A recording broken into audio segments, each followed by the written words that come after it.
7 o'clock, and I will call the meeting to order.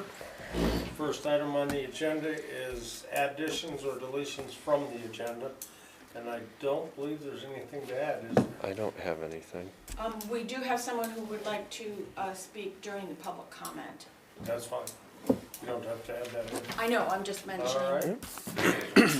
So the next item on the agenda is the minutes of the previous meeting. I will entertain a motion to approve. I'll make a motion to approve the minutes of the July 7th Select Board meeting as presented. Second. Motion made by Matt and seconded by Jamie to approve the minutes of the July 7th meeting. All those in favor signify by saying aye. Aye. I will abstain because I was not here. Motion carries. All right. Now's the time for public comments for anybody in the room or on the Zoom call that would like to speak on anything not on the agenda. Go ahead. I have, we had a meeting today of the committee that's dedicating the historic sign for Remember Baker in East Arlington. Okay.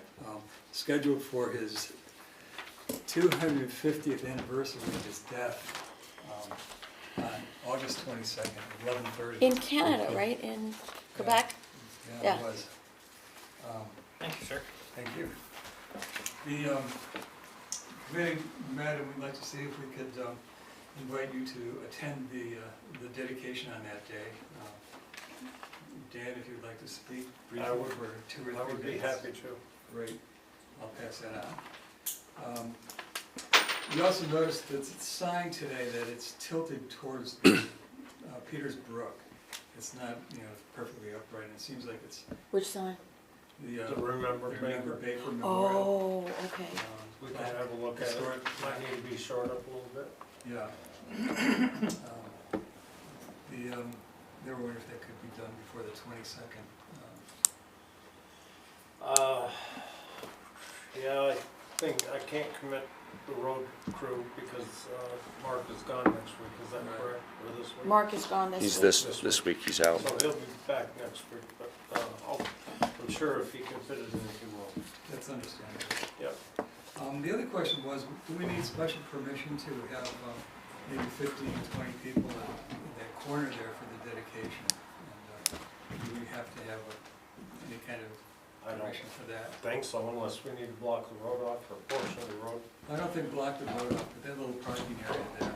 Yeah. Probably block that off. To stance. Is there any issue in terms of which part of that parking area is public and which part of it belongs to the neighboring private property owner? I just Everything deferred. from the fire hydrant down Okay. toward the firehouse is public. Yeah, because he Okay, put so a fence on it, I know, remember? so there's room in that space, because I just Yes. don't, I don't want people to be in the road, and I don't want to have issues with the property owner, so as long as there's room for that, it's fine. Should be. Do we need to put a couple barricades up the night Are you before? Or meeting cones in or a something? Church parking lot like you did the last time? We'll What's the- probably have people park in the church parking lot. Okay. We need to confirm that with the church. Yep. And then, we don't expect maybe 20 people most Yeah. for the actual dedication and unveiling of the historic marker. Okay. Do we need a couple barricades there or something the night If you before? do, just let us know if you need a couple of barricades to block off areas Okay. or cones. Or Just to be whatever. sure people are safe, we just don't Yeah. want someone to step back and, That was our last question is, Yeah. could the highway department provide Yes. some assistance with that or? Yep. Fire cones or department whatever. provides this. So what day is this? This is Friday, so the highway have department anybody. does not work on Fridays during the summer. So what it would be is cones or barricades or something that you yourself could deploy then. So that would be the way to go. Okay. No, that sounds great. Yeah, it looks like it's gonna be a nice thing. It's gonna be a light lunch afterwards. Make your own sandwich. What time is it, Bill? 11:30 on Friday the 22nd. At East Arlington corner of Warmbrook Road, Old Mill.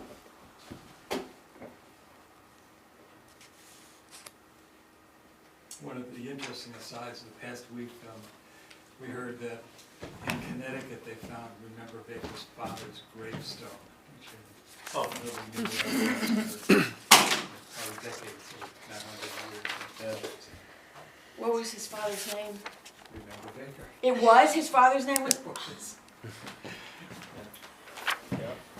Ethan Allen's cousin. yep. Janelle Hawley's cousin, Arlington as well. Yeah. Da-da-da-da-da. Any other questions? No, I think it sounds like a great thing, and I'll be in touch with the highway department about, helping out with cones and stuff. Thanks for your help. Okay. Thanks for all Thank your you. work.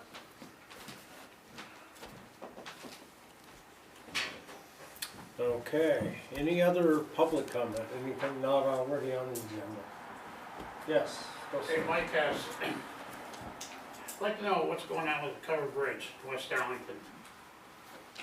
With the guy putting the posters up, blocking the walkway down to the bridge. Now he's got stakes going up through the beach. How legal is that? Cause I talked to the river engineer and he said 50, what I got? 35 feet from the center of the bridge. But he said there's easements on the retaining walls and that. This guy has, looks like a mess down there. There are people that come here to take pictures and everything.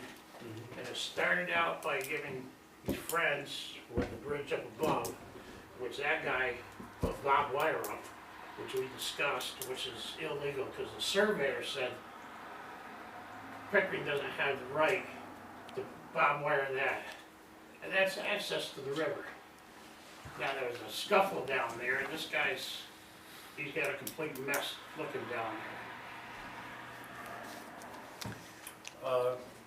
Which side of the road are you talking about? The The schoolhouse the side. schoolhouse. The schoolhouse side. The schoolhouse, Okay. Num- 67 covered bridge line. If I Okay. may, my understanding is that the highway crew chief has explored this situation, and it's a difficult situation. I think, I don't know if it's 35 feet or 25 feet. If this was a bridge engineer you were talking to, he might know better than, Vermont River Engineer Scott Jensen. okay? So I think that there's just, it's hard to navigate these disputes. So, I think that we need to, I think we need to investigate this and figure out a way to do a better job of protecting public access without, creating too much of a problem for property owners. I know that if you're a property owner in a very popular area, you can end up having spillover effects. But when there's right-of-way, there's a right-of-way. Jamie, I don't know if you have insight into that, if I'm going in the right direction or I was what. there the day of the scuffle Right, with EMS. right. I've been there personally and discussed the right-of-way procedures with the homeowner. Difficult one to deal with. He had his Maybe, posters farther Oh, I know. back, Yeah, there and down Yeah. on the river. Now he now has stakes in the water, he's in the water's edge. Okay, well with that- ropes- With that- ropes on Okay, them. that he That's a actually problem. absolutely Yes. cannot do. And one of them is literally at a foot off the corner of the bridge, right up Yeah, behind the yeah, right. guardrail. Might be right up to worth- the corner of the bridge. it may be worth just So- touching base with council on that. That's what I was gonna suggest. I think what I would, suggest is that I do a site visit and take pictures. I would- And I've got some then for touch base with, you've got pictures might already already, have okay? them, yeah. And then, touch base with the council, and then Yeah. the board could formulate an approach to the landowner. Now, the Yep. good thing is that there is access to the river on the other side, so that's the good thing, but he But if you absolutely, walk around the abutment, he's got it blocked off. right. The end of the abutment is blocked off. yeah, see, and he absolutely can't do Can't that, do and he that. can't put stakes in the water because people have the right to walk on the to bank the below the flood line. high water line. The high Yes. water line. So absolutely he cannot do that. Right, yeah. So, He but said we high need to, water line. no, and absolutely a real problem thing, but we also need to be sure that we can handle it without having further scuffles. So if you'll allow us, a little time to consult the council and formulate our approach and try to, take care of it. Correct me if I'm wrong, but the state owns the rivers, which means all of us. The state owns the water. The water. The landowners own the land, and in some cases, they own the land to the center line of the river, depending on how the deed is written. But people still have the right to walk on the land below the high water level, so Yep. kinda can't do that. Fishermen and Yep. kayak access, The state, whatever. in the state deeds easements thing for waterways, state-owned waterways, is up to 2.5 times the width of the stream bed width. So it could be like 125 feet up onto his property Yeah. that the Well, and also, state could say. and we also have the, legal the, opportunity. the fact of the matter is, the town has access, has We the have right of 25 access to the feet bridge plus for the work or abutment whatever, area. regardless of the public, we have that access, so, we have to address that, so. Sometimes we have to reassert ourselves Okay, when somebody challenges those. that's, I've been on this about, Benedict Crossing up there, Yeah. why Bob wired that, Yeah, that shouldn't be and there. we discussed. Jim Well, at the had his time, hand I think he was keeping stock there at the time he first did Well, it. first, for a month I and know. a half, he had stock there. I understand it, I got it, Safety of his family. yeah. And you said, we use the other side. I said, well, he drops his hard-head rocks off of his garden on that side. So that's not, so now they have to go through on the Woodard side. But that's always been an access there. The state used to drop their fishing, from fish hatchery Sure. and that. So I don't, I was gonna suggest if the town is going to engage the town attorney to spend some time looking into this. I've always been of the impression that if a river or a stream is navigable in state statute, that is state waters. There is no center line to the center of the Battenkill. It is a navigable stream. It goes to this stream high water line. So have the attorney look into that state statute, because I'm pretty certain that if it's navigable, it's state waters. And this has come up in the past Oh, where sure. people claim I own to the middle of the river. Oh, no, we totally agree agree that, with that. the public has access up to the high water. We absolutely agree about that. It's just that some of the deeds say that you own it, and we just have to make sure people understand that despite what the deed says, navigable waters, the public has a right to walk below the high water line. We absolutely agree about that, and, we know that there's a town right-of-way in addition, and we just need to be sure that we have all that completely, I would like that clarified, though. completely If the clarified. town is going to spend attorney Yes. time for sure, that if this, when it comes up again. Yeah, so that we've got a memo, we need a memo on this kind of stuff. Writing and writing. Yeah, yeah, yeah, Very good. okay. Anything else? Anyone else? Okay. Next is highway, and there's several things you wanna update. Yeah, actually, I think that a number of people who are here about the question of managing trees, in the river, which I actually put down below. I was thinking I'd put it in highway, but I didn't. And I just don't know if we wanna Maybe jump we down have and take that. care of that. It's 6-1, I put it in 6-1. 6-1. Yeah, we can I don't do know that. if we wanna jump down and take care of that. That's right. Not that we're Next not happy to anyway. have them, Yeah. but I I'm in happen to- agreement, we can handle 6-1 before Yeah. highways. Yeah, I think I let a few more people in on the call Good, as well, good, so. good. Seth is probably on about that. so. good. So what happened was, right before 4th of July, we had a river down below the Green River, and a tree down in the river below the Green River in the Battenkill that was, really, it was completely all the way across, with the branches really touching the far bank, and I believe, various people ended up working on the tree, and it ended up getting cut up. And the town is aware that the best thing for the river habitat is for the trees to fall in the river, and then when the river sweeps them aside, but they're still there, so that they're creating the habitat, that's the best for the trout habitat. But particularly right before July 4th, we were just kind of like, oh my God. So I believe, Jim, and you're welcome to weigh in a minute, I believe Mr. Henderson worked on the tree and couldn't really get it clear enough, and then Jamie got Blake Pike, who worked on it, and he did cut it up. So it was cut up more than we would have wanted. The best thing for the river is to just cut the top so that people can pass around that way and leave the log, but sometimes you just can't do it. So, the town acknowledges that we did not retain as much of that tree as we would have liked to from the river's perspective, but given the July 4th and given the extent to which Blake had access to it, I think he did the best that he could. But I don't think it was by any means a perfect case. So, Jamie, do you want to weigh in? And No, he really only made 3 cuts. One was to clear the top, and then the rest of it, the whole River Road side was still completely blocked. So he made 2 more cuts, which allowed some of it to swing around. The top stayed in the center of the river once it was cut and came around. And it wouldn't have been enough to just cut the top. There was still, because 3/4 of the. 3/4 of the river. I mean, because I know that many of the floaters really don't have any control. You can but- talk with Jim because No, he we're going to go tried to that. We're originally. going to go to that. So, Jim, do you want to weigh in on this? It was pretty hazardous Yeah. cutting off the top, Yeah. and the water was very deep and very fast, and there were 2 large branches that were very much embedded. In That's the what stream that's what bed. happens. They drill down into the Yeah. stream bed.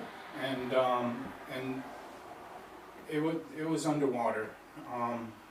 It was mayhem when I was there, and that was on a Thursday before 4th of July.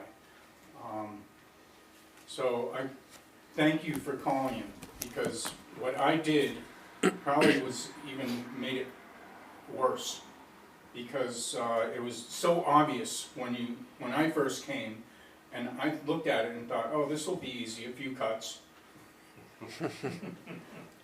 Never easy. What happened was I cut off everything above the water, and then these 2 really large branches were literally making a curl. And people were still coming down, even though there was a So guy people are going to up get there. sucked into this, like, wow. Yeah. I had 4 women, while I was using my chainsaw, come up and get stuck in that tree, in tubes. And So they one of told the guy who went up to warn them, oh, don't go, go to the other side, walk Yeah. around this tree. Yeah. Oh, we're from around here, we know what we're doing. Well, one of the things that bothered me is that, I mean, I'm glad if there was somebody that was trying to direct traffic, but that you were working on this by yourself. That kind of bothers me. Never again. Yeah, I'll never okay, do it again. so I would like to reinforce that, and I think you were there when Blake was working, right? I was gonna meet the lake there, but he and his father went down there. He and his father, okay. So I really think we need to do the buddy system here, so that absolutely. nobody does it by themselves, Definitely. because whatever we're doing with these trees, it's to try to provide safety for others. We don't want to incur injuries ourselves. So, and we know from experience how unpredictable that can be. Because remember when the road crew was trying to swing that big tree, and it almost took the Crane. the crane I was into there. Yeah. into the river. So these could just be very unpredictable situations. So, In retrospect, though, a week later, a tree went down across from Don's I was going to property. ask about that. How's that And doing? that one went smooth, because I called Scott Wixom from the Green Mountain National Forest. He came with one of his colleagues, and the 3 of us worked on it together. Now, it was a much different situation. Where the top was down, the water was only this Yeah, deep. yeah, Right. yeah. And it was easy. But having 3 people there makes it Oh, a big yeah. difference. Oh, yeah. Yeah. And I will never go into the river Good. again with a Good. chainsaw, Good. Especially before. especially by myself. And when there are Period. people on the river, I mean, that's just like not, so I do have the memo that you sent from back in 2021, when we were first having a discussion about this with former town administrator Nick Zayas and a whole bunch of some of the same people. And I think that what was in that memo still holds. I think that whoever identifies it, if they can let the town office know, and we'll try to call around and get a hold of people and get something done. But we can't always be sure that we will, so then we have to put the signs up. But I really think that we have to have the rule that nobody goes in there. And if it's on a by weekend, themselves. I mean, you can probably find one of us somewhere. Just to be a buddy, to go and be a I can't really buddy. help too Jim much, stopped but I at my can house phone to a let me know friend, what was so. going on Yeah, and yeah. whatnot. So Right. then I came to see you. I know, so- that's right, so Yeah. we, you know, we got it all done, Okay. we got it all done, I mean, you know, but I think that the other thing that I was wondering about, in addition to if you cut the top, like suppose it's deep and fast water and stuff, but it's still attached, you know, by the roots, what if you made a cut on the upper side, the upstream side here, so it would make it easier for the river to swing it aside? If the branches are embedded in the stream bed, that's not gonna work. But I just was wondering, instead of chunking it up, to do something like that. So I think you should engage Scott Whitson as often as you can. Okay. Because Yeah, he and has he's the a, experience, he does it all the time. right, And I think it's, I'll just speak quickly and then I'll shut up. It's, you know, kind of a common sense situation. The one down by the Green River, it's in a very fast, deep water. People are gonna have a hard time controlling. You're gonna have to treat that differently than the one that's yeah, upstream. Yeah. So you're gonna have different situations depending on what's happening and also what time of year it is. right, The tree comes down on October 31st, no, let the river do with it what it wants. right, And I will say, the one thing that concerns me with the one down on the Green River is, it's been cut up, but now you've got a mobile hazard, because when the river comes up enough, then you're gonna have a chunk of tree coming downstream, and if somebody's waiting in the river and you can't see that coming, then they're in trouble. So you just gotta be really careful. If you're gonna chunk something up, chunk it up in small enough pieces, you don't have a 20-foot piece of wood coming down the stream when you get a high flow and it's mobile and it may be submerged and you can't see it coming. Just saying, you know, I've seen trees coming down the river and you know, you can get caught without really realizing it, so.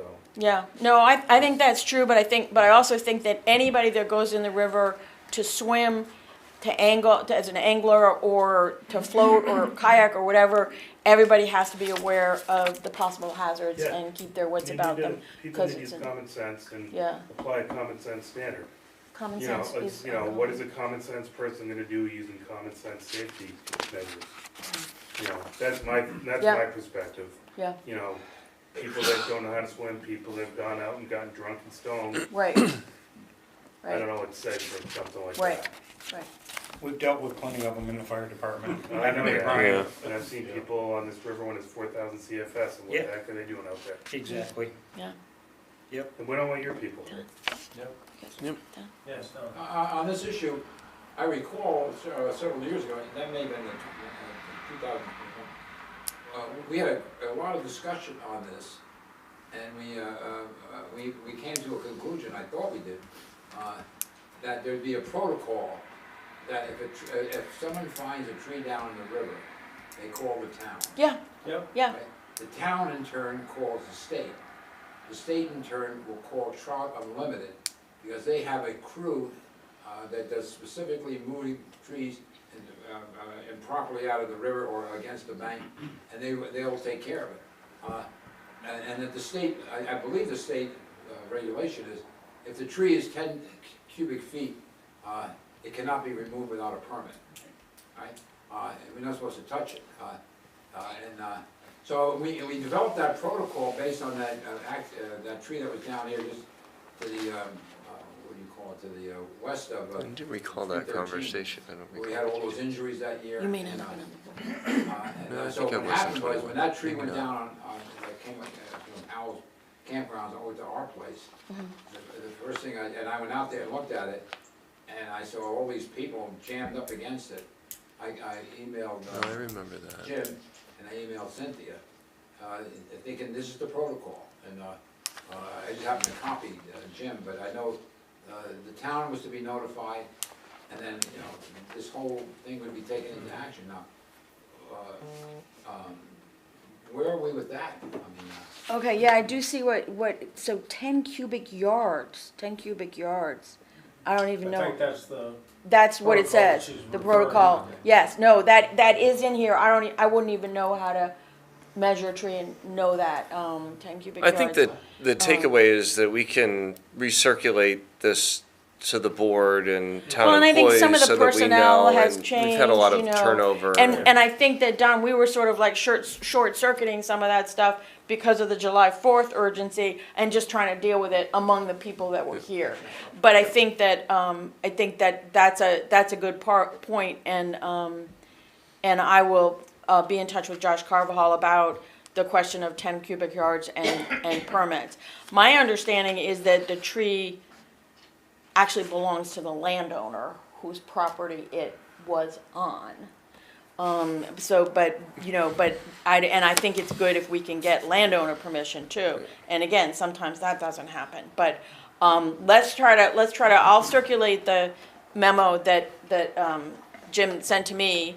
It's probably in the computer file somewhere. Yeah. I'll circulate it to you guys and we can update it as necessary. I appreciate what Don just said about Pollen Trout Unlimited, and 3 members of Trout Unlimited are on right now, Andrew, Jacob, and Bill McGovern. Seth. And Seth, and Seth Berger. I would prefer that the call goes to the town and the state, and then Scott Wixom, prior to Trout Unlimited, because Trout Unlimited is spread all around. Well, that's the And state's they're also- decision, so we some of would make them the are call to the working state. in other jobs, and they cannot just arrive, whereas this is part of Scott Wixom's job. And he is a professional. He is a fisheries biologist, so when I called him, after Don talked to me, I went and looked at the tree. I called Scott, and he said, I'll meet you there tomorrow. Bingo. If I had called Andrew, Jacob, or Phil, they may have said, yeah, we'll come as soon as we can, but it might be Friday or whenever. I think our steps would be, though, we would contact the state, and then it's in the state's hands to make the next contact. I'm not sure that's true. I think it's It's not still gonna in work our that- hands. It's that just, well. we're informing the state. Yeah. They're not gonna detail someone to do this. They can't. And Scott, I would go right to Wixom. and Scott is not always gonna be available. I agree with you that he's the best one for aquatic forestry, but he's not always gonna be available. So I think I'll be in touch with him. I'll be in touch with Josh Carvajal. I'll touch base with the fishery, contact the people in the different people who are not here and firm this up and then circulate this again, maybe with updated phone numbers or something like that. I have one other suggestion. Yes. So after I talked to Jamie, and I knew that the public access sites above that tree were still open, no notification, and we have those right-on signs. Sorry, they don't work. We need something more significant, something that you can literally place, hang, like on a sawhorse or something, where you can put it and block those trails. I ended up putting orange marking tape across the scales and across the rec park, in 2 different spots on the rec park I saw that. and at the scales. I tried to write on those signs, but let's be honest, nobody looks at that kiosk when they're ready to get into the river, and the sign on the scales is stapled to a great big basswood, and after 3 years, it's like this, it's part of the tree, and you can't even write on it. So what would you say, a sawhorse with a big rigid plastic sign? A big sign Tree that hazard in the says, river. do not enter, has this tree down below, or something like that. Okay, because I do know that in some cases, we used to systematically call the liveries, the canoe liveries, the people that rent the tubes and the canoes, so that they would know to go in below whatever it was, but you're not gonna get all the other, people. I think that if we put the sign out, it's up to other people whether they want to pay attention to it or not, but the other thing is sometimes trees can fall in and we don't even know about even it. know it, You know, yeah. I mean, it's Right. just, it's a natural system and stuff is But gonna if you happen. do know, the current signs don't work. Got it. And, The only I thing I would totally say agree. there was posting a sign, is if we post a sign and the tree gets taken care of, you need to go back and remove the The sign. sign. Remove them immediately. Tape, whatever is There's a lot across of there, management it's gotta around be that. done. Yeah, As fast as we Yeah. put it up, it's gotta come down. right. yeah, I Right. took the tape I put up, I Yeah. took it down the next day, when you Yeah, sent me a when I told text you it and was said, done. Blake Yeah. is coming. I drove by, saw he'd already been there, I went and took down the tape. Yeah, we were At the supposed to right meet at part. 9 and him and his father were there Scott. 20 after 7. Of course, Yep. that's, WIXSON. well, we can visit that as part of the update in our policy and figure out Right. what the Yeah, best approach is and I there. think that Nick did do something like this. I Yeah. think he would put a sign out, but, you know, it wouldn't necessarily work. So I think it may have to be something, you know, something bigger.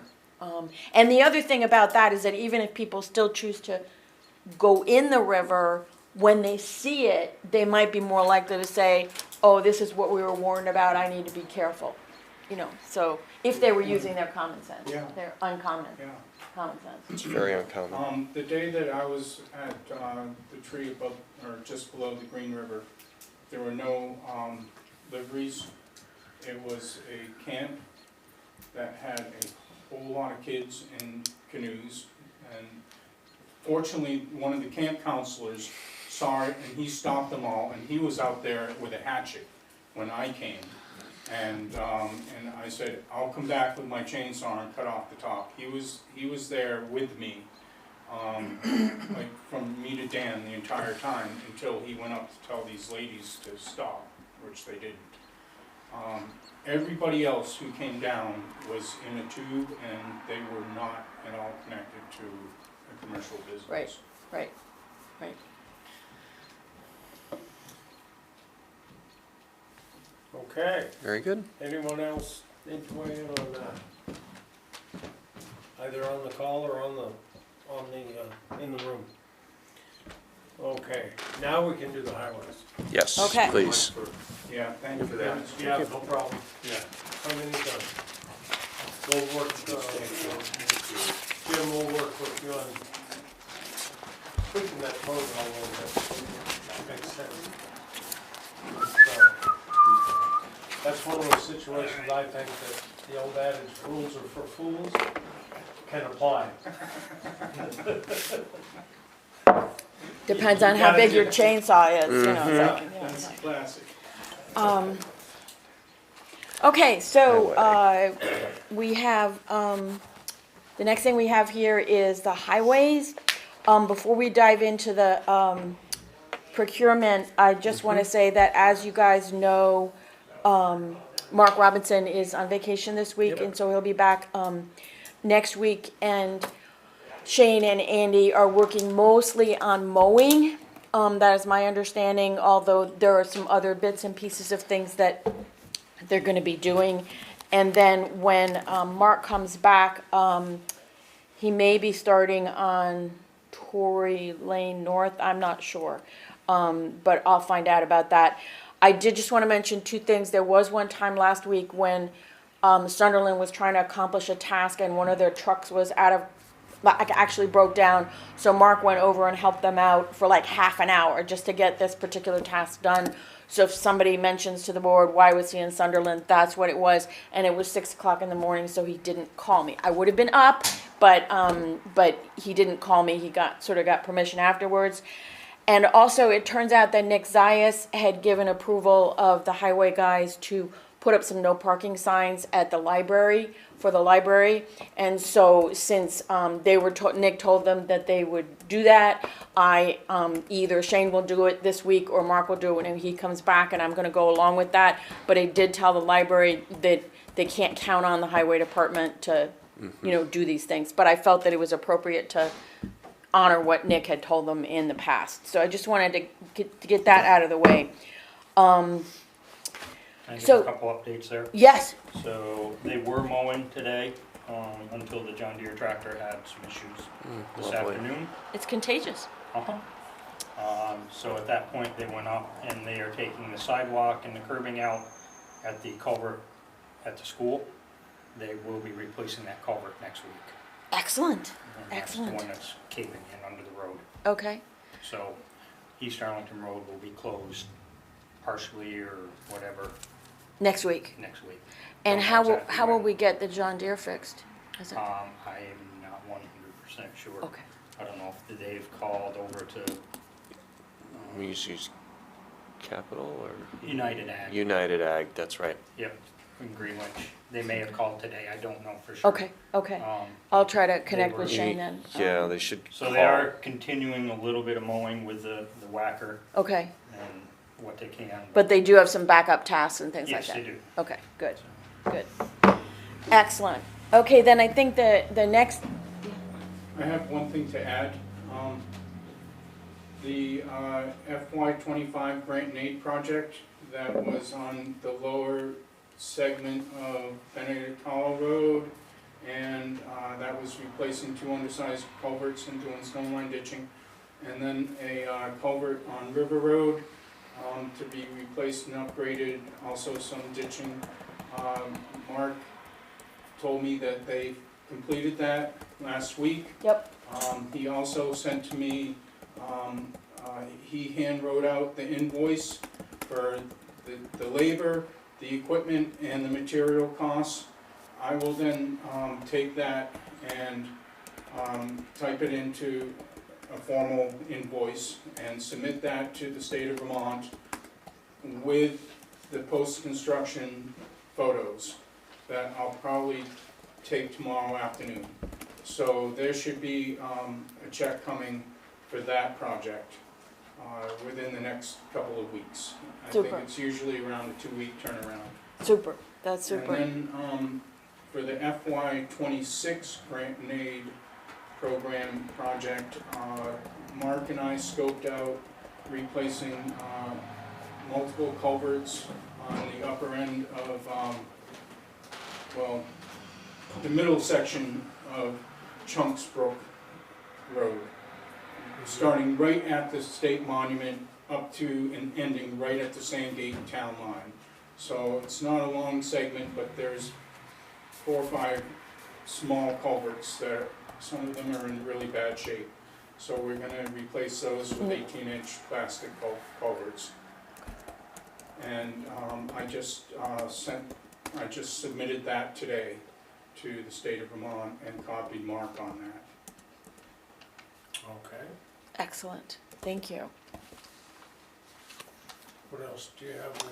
So, Anything? we have the paving procurement, and Jim, you may be able to help me with this too, I don't know. But I did send you guys a copy of the, request for bids. Mark and Nick helped me do it, and so I think it's in pretty good shape. But I need your advice about the timing, because Mark is not here now, so I would have to set, I would be setting, when are these bids due? When would the pre-bid conference take place? Because I think what we would want is, wherever we make the bids due, we want the pre-bid conference, like, a couple of days before that or something like that, I don't know. But, Nick put it in as Monday the 28th, which is like Mark's first day back. I'm not doing that, I'm not doing that. And I know that time is of the essence, because we want to get this bid out if we want to do this in the fall.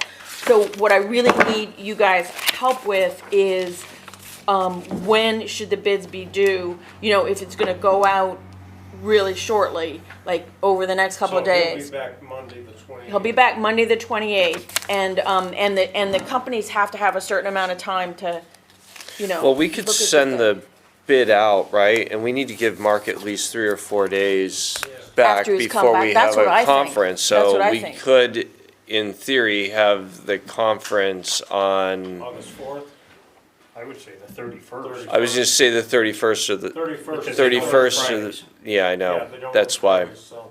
I would say the 31st. I Okay. don't see why. I think Mark, he's very familiar with Oh, I this know, project. I just am not so- having it be Monday, I mean, Yeah, no, it's you don't like, wanna get sprung with that. I totally And agree with that. that's a Thursday, right? Yeah, That's Thursday the Okay. 31st. Okay, all right, and then when would the bids be due? I would that's give pretty- them, 'cause I would I- give you them a know- week after. I would say the bids, sealed bids need to be us by August 8th. August 8th, Friday. 8/8. That gives them a full week. I mean, it's not that Okay, the only thing- complicated of a The only thing is project. that, the town office is not open on Fridays. Now, of course, they can send things in by mail, or they could Put it in hand the deliver it, Dropbox. put it in the Dropbox. Okay, Dropbox, Friday, yeah. 8/8, okay, all right, As long okay. as it's postmarked. Okay, I mean, that's, I'm we'll- just Yep. wanna get it right. I just wanna get it right. Postmarked or in the Dropbox at Town Hall. Yep. Okay, and then the rest of it, you know, we do have a procurement policy, and Nick helped me to interpret that in application to this situation, and I will be putting out ads. I'll be sending it to a number of companies. Mark has already been in touch with a number of companies about it, so I have contact people, and we'll try to get this out there and get bids and try to get it done in the fall, as I know the board wants to do. Yep. Okay? Yep. I'm sure most of your bids will come through email. They typically do, Yeah, but a lot of them do. That's fine. I can do email. I got it. Okay. And then Right, Don, thank the you. other thing that actually, this is another thing, we have two other things for the highway. One is policy on management of trees inside the town right of way, but the other is policy on drainage concerns inside and outside the town right of way. And this is where your presence is quite fortuitous. We have a number of places in town where there are drainage problems on one side or the other of a culvert. For instance, at the far end of River Road, there's a stream that comes off Holly Mountain Road, and it goes into a little pond, but it brings down so much sediment, its channel is always doing stuff. So Mark was thinking, I want to go beyond that right of way and scour out a channel and make it so that it drains better.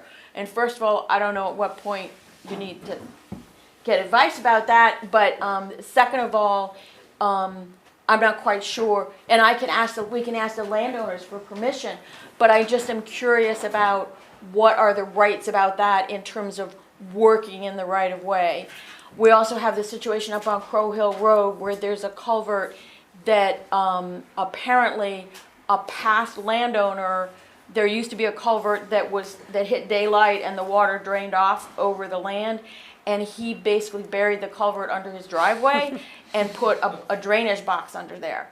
And we've sort of tolerated that situation, but the people on the other side, their field does not drain because the water comes off the hillside and eventually it drains, but it doesn't drain fast. So it's a very difficult thing because it's under the guy's driveway now, but he put in infrastructure without the town's advice or permission, as far as I know. And the town has the right to work within the right of way, but where the culvert is, and it would be hard to move the culvert elsewhere because of drainage and ledge rock and everything like that, is now under his driveway. So it's like, so we have that situation, and then we have like the situation down on near Spruce Lane where those ditches can really back up from Warmbrook Road, from Warmbrook itself, and the ditches can stay full for a long time. And it's probably not because the ditches have brush in them, it's because Warmbrook is so high, it's not letting the drainage water in. So, Very flat. yeah, so what I just would like guidance on is what are the town's powers and rights about working in those drainage areas? What are the rules we should be applying? What are the policies we should apply? It's still gonna be case by case because every case is different. But if you have any comment on those situations based on your experience with the culverts, I would really appreciate hearing it. My first comment would be invite Patrick Wilson from V-Trans to come in and talk about this, specific to, what are the rights of the town within the right-of-way. I've always thought of the right-of-way as public property, and this is in regards to public infrastructure. All of the grants that I administer and get for towns can only be applied within the public right-of-way. Okay. We cannot use any grants outside of the public right-of-way. Right. So, my first two comments. My third comment is, you also have to think about change of land ownership. And this was a real scenario in Landgrove that started happening about 10 years ago. on a road that is predominantly an access to, it's called Mad Tom Road, and it's the access to not Lie Brook, the Appalachian Trail and to one of those very popular outlooks. And the town and the Forest Service built a bunch of really extreme ditching and culvert work. And then a previous landowner allowed the town to dig an extension of the ditch. It was a clean out, a washout, a turnout, so to speak. So where the culvert outlets, they dug a ditch to move the water even more. That was okay with the first landowner. Second landowner came along, and after the first major storm, all that water flooded into his backyard and caused damage also to his house, he claims. And he sued the town, and the town ended up settling with him. This is all fairly recent. Now, that guy who sued the town, he's since passed. His wife sold the house to the third landowner since I've been involved in this. And he has no problem with it at all. And he's like, yeah, the faster you move the water, so, you know, we've gone several from of these good, around bad to town good are- again, all in the course of about 15 years. It's definitely, some of them are directly related to drainage of the roads. Some of them are, like over on Blair Court, that one, literally, we put 100 feet of rubber roofing membrane in the trench to make sure it didn't leach Wait, do you through. mean This is Buck above Hill? Tommy Hayes Buck- on Buck Hill. You mean Buck Hill, not Blair Well, Court? it ends up in Blair. Oh, Court. right. That goes downhill, Right. but it goes across the road, it comes down along the road, and then crosses under the road with culvert. And then that ditch, we've lined it above Tommy Hayes' old house. And stopped the wet basement in his house from happening by lining it with that membrane. We just put a 100-foot roll in there. But that ditch goes much further down and ends up in that big willow that falls on the bottom of Blair Court, and there's no place for it to go then. So there are septic fields on Blair Court that are failing. I'm not saying it's failing because of that, but that's one of those things where that's where that water drains, and where does our responsibility end? You know, there's several, all of the spots that she's highlighting are spots like that. The one over by Spruce Lane comes off the hill and behind Jasper Lane, Yeah. and then runs parallel to the hillside over there, runs between my yard and my neighbor's yard, and he cleaned it out recently. Like in the last 5 years, he cleaned it all up. But there's 7, 8 landowners downstream from him where I've walked it and it's all grown in. Yeah. So if he cleans it out, runs fast by him, but it doesn't go anywhere. So there, you know, I mean, I'm not saying all the water comes from our road, by no means, but it comes down along Thunder Hill Road and goes through the. It goes through our drainage culvert, even if it's not road water, Right. it goes through the system. Goes culvert. through our culvert. And I think that clearing the brush would certainly make the water move faster when it can. But Yeah. again, the slope is so shallow It's there. almost When dead. Warmbrook is up, the water can't get in, Yeah. and it's just gonna back up. But I don't see any way that the town can go through that ditch and be maintain clear, it. and be I clearing it. don't I see just how. don't see that. I almost feel as if I give you specifications, maybe you could go and look at, you probably know which culverts they are anyway, but I could give I'd you, be happy to walk around and specifics. show them to you. because I think one of the things going on here is that when our highway crew chief thinks that there's a problem for the road and when there isn't. Like the one up on Crow Hill Road, it's a problem for the landowner, but he doesn't feel that the backup is damaging the road. I don't know. I can't, that's not my expertise. He thinks the one on River Road where Holly Mountain Road comes in, that stream, he thinks the buildup of sediment, because the stream comes down and then it flattens out and it drops everything. He feels as if it does back up and could affect the road. That is my understanding. So that's why he wants to do I would something agree there. with him on on that site. Yeah, yeah, and we could definitely not use grant money or whatever. So we need to, be sure about when we're in the right of way and when we're not. We need to get the private landowner's permission. And I think we need to prioritize situations where the highway crew chief thinks the road is affected. Is that valid? And like the one up on Crow Hill Road, I would really like to do something about that, but it's hard to justify fooling with that culvert when we have other culverts that may be more urgent. But maybe one way to think about that is the next time we replace that culvert, and I don't even know how big that one is. And Brian, I can't remember if you You were dug it involved up. when we dug that up. But the next time we fool with that culvert, we're gonna have to do something to address the drainage issue.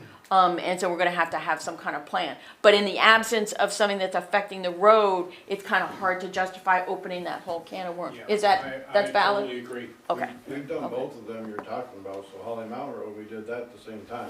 He's You not can- talking you- about you can replacing look- it, he's you talking know, about, but you can look back to see how much settlement, Yeah. because we cleaned all that, we took Oh, out yeah. that beaver dam, oh yeah, we cleaned all the way down along through there, yeah, The Beaver Dam. so. I mean, that'll give you an idea of, So what it Because was they- you doing, can clean Jim, it down out. there, because the little pond that George Novotny put in down there, Yeah. he It's filled diverted the in, river, and now it's diverted the brook into it to supply. Then he dug a channel down toward the river for it to outflow. The beavers got in the lower end, plugged it up, raised the water level all the way up. So the little house across the road, septic was completely underwater. The house, 2 houses up, their back lawn Oh, I've seen is, it. yeah, Lake Natsu, because I try to mow it. Got pontoons on my mower now. So Are the beavers? still Willie there, knows Brian? about it. I don't know. if He the deals with beavers are the still water there. some I too. don't know if they ever came back to it, but we went The down beavers there, did not come back. We cleaned that out, and then, it'll give you an idea how long, for maintenance wise, cause we cleaned that hole where it comes off, it comes into a concrete, we cleaned all that, we ditched every bit of it. I So it'll think, give you an idea of, yeah, no, of how and I long- think that the one thing I would wonder about is if the town is gonna work on that channel for some distance outside of the town right of way, I would wonder about trying to get some advice about designing the channel a little bit so that it could carry the sediment. In other words, not trying to just do a straight shot, but trying to give it some curvature or something. Would that make, or a sediment catch. And that reminds me to call Josh Carbajal that's what I as would, well. yeah, And if he determines that, and I would suggest that's a perennial stream, because it runs all the Yeah. time. yeah, It's not intermittent, there's water through that almost All year, year. right? All year. So if that is the case, and anything does happen, probably even when you guys did the work, Brian, you would have needed A a stream permit, alteration permit through Josh. yeah, And Josh is good, he's quick, and he's pretty smart, and he'll get you a design, and will also advise you on, your outreach to the neighbors. The final thing I would say is that this is a common problem with every road crew. Every road crew, not just around here, not just in Arlington. They all hear about when, especially when they upsize a culvert to meet the new state regulations. There's a 15-inch culvert that's been plugged up for the last 10 years, and they don't even know it's there until, everybody starts complaining about mud season because the road isn't draining properly. And so they upgrade it to the state standards, and the next thing you know, the new landowner is calling, complaining about them flooding their property, and it's really because the culvert is finally working again. yeah, But they never saw it when the Right. culvert was working. right. And they right. just bought this property only Right. 3 years ago. And it happens to They be built a stone wall. the and a wettest garden spring in and all 70 this, years, and it's like, yeah, This is a real story, Yep. one town Yep. south of us. yep, yep. So, Yep. It's repeatedly. But I think particularly with the Holly Road thing is if Josh Carvajal could give some advice about how to create a channel, even if it was just for 25 or 50 feet, that would clean itself. Because if you give the river the right structure, it will carry the sediment and it won't just constantly block up. I don't know if that's possible or not. It might be upsizing that culvert to a larger culvert. That one right there always ran directly to the road to the next culvert down. And then it turned and went to the pond. Oh, There's some complicated stuff down So- there. It came that. right parallel with the road Yeah. down through. There's another culvert that comes across right there by the little blue house. And it's, Yeah. but it That's where basically, they both intersected and then they ran down But to doesn't the it- pond. doesn't it actually come down, then go that way and then go that way, kinda? It goes to the west. On the one It side, goes that's the back- side we. Once it comes across the road, Road. it goes east. Yes, but it goes Then it west turns first. west. No. Okay, oh, No, it okay, doesn't it go goes, west. okay, all right. Well, this, Comes to be straight across the continued, road. to be continued. So as of right now, that's the one that it makes sense to do some drainage, subject to Josh, subject to the landowner. that's the one you definitely need Josh involved on. With the bigger picture questions about what can we do in and out of the right of way, Patrick Wilson would be a really good person to talk to Okay, from V-Trans. okay. From my perspective, I think what we're trying to do is come up with a comprehensive way of dealing with these, so that when somebody says, you know, your water's messing up my land, we have a policy in place that says, okay, here's how we deal with that. Which, you know, the And majority of this some of though, these new problems are starting because of the new state laws. For sure. the majority of this though is not our water. It's water Water, coming but from it's one not. side of the road. It's from the One to the other side of hillsides, the road. it's from the All hillside. Find a good channel to get from his pond to the Battenkill. Yeah, I forgot about that one, yeah, Multiple, and it's There's not our water. half a dozen around Yeah. town yeah. that are, you know, I would love to see this topic on an agenda and. with And have some- Patrick come. With some invites to Okay, Patrick and okay. Josh and Okay, overall I great think it's conversation. worth a continued discussion. Absolutely. because we want to allocate our highway resources in the way that's most productive for the townspeople, the traveling public, but we also need to understand how to work with all these different constraints with the private landowners and the Yeah. state and everything like that. And so it's fortuitous that you were here today, And thank I'd you. rather be proactive on these things rather than reactive, True. because you But- get very poor policy when you react. That's right, if we have a framework, we can always have exceptions and case by case, Yep. but it's important to have a framework. And it is also important to note that apparently this is like the wettest spring and summer in 70 years, so no wonder there's kind of some problems. In regards to the driveway culverts, towns have different policies. And most of the towns will say to a private landowner whose culvert is going under their driveway, that if you buy the culvert, we will install it for you. That's what some of the towns do. If there is a driveway culvert that needs to be replaced, and it's in one of our grant projects, with like grant and aids, they don't hesitate to include that, because they see that as a critical component of the intake ditch and the outlet ditch. And if you have invested in ditches along your road and you have a 12-inch culvert that isn't allowing the ditches to work fine, then yeah, we'll replace it, we got grant money, why not? Some towns adamantly say, nope, driveway culverts, we don't touch them.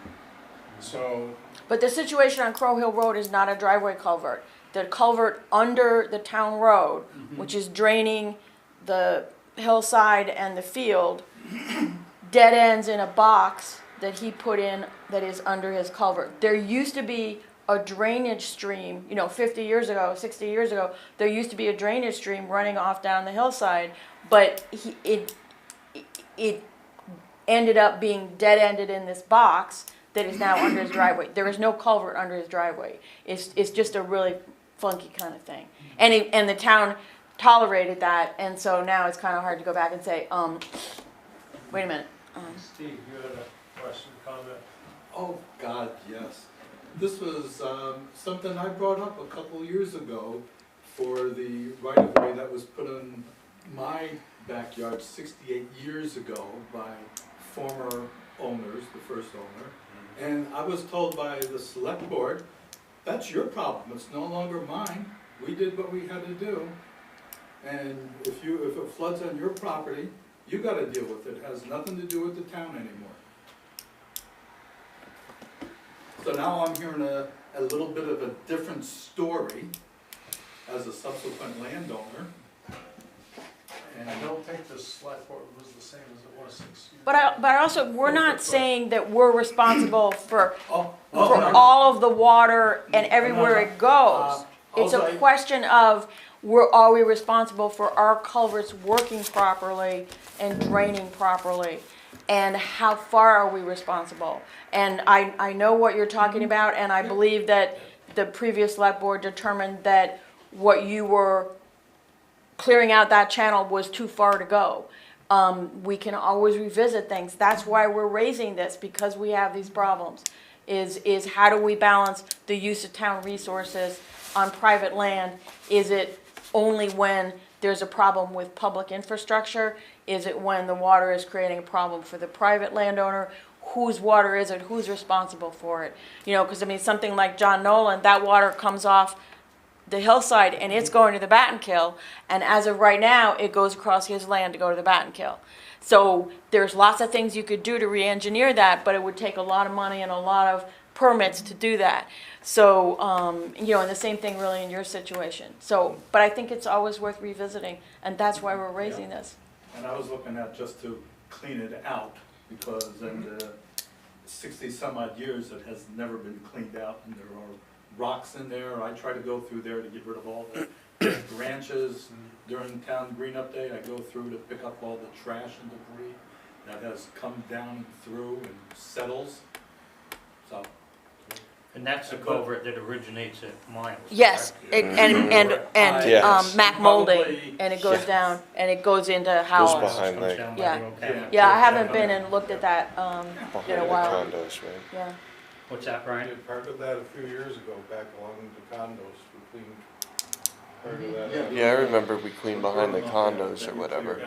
Yeah, and then that continues down through mine, and I know my neighbors, they cleaned off a bunch of their property, so I can see straight down to the campground now, and they leveled things off, so when there's a heavy rain, it's gonna come down through, it's gonna go through the, underneath the driveway culvert, and it's just gonna flatten out and flood their lawns. So, but That's why that was we're their raising decision. this issue, because Yeah. there's just enough of them around town that we just don't know where does our responsibility begin and end? That's what Yeah. we're trying to resolve. Right, right, and I think talking to Patrick Wilson, is a good, that's a good thought, Yep. so. Thank you. Okay, There's, what, we're not, we're still one more on thing the about, highway. still on the highway, I'm so sorry, guys. It Trees. just- Trees, policy management on trees inside the town right of way. So, we've had a number of, tree situations, and by the way, we need to be sure we say thank you to Blake Pike for his very much so. aquatic forestry. Absolute thank you to Blake Pike. And also thanks to him, he cut down a tree on Red Mountain Road that was hazardous.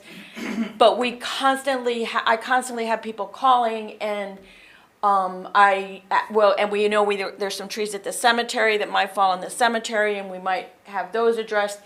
But there are other landowners that are calling about trees, and I'll have Mark go and look at them, and he'll be like, it's not a hazard to the traveling public. And so people still want us to do their tree work, and so I just really want the board to understand that I'm gonna be saying, it's still your tree, it's on private property, it's your tree, the town has the right of way, and if there's some sort of imminent hazard to the traveling public, we will attempt to address it. But if there are dead branches that you don't like, it's up to you to cut those, because we can't be paying to trim all the trees in the highway right of way. So that's where I'm going with this. But again, you know, I'm relatively new doing this nitty-gritty stuff, and I just want to solicit any comment from the board or any guidance from the board if that's the right way to go at it. Didn't, I remember, well, it was back when I was on the board the first time, the very first, like, way back. Yeah. I thought I recall that the landowner can take care of the tree in the public right of way, but had to get it cleared with the town. I'm not sure. how that works. I don't know. I mean, maybe that's another thing, there's something in the policy or the ordinances about that.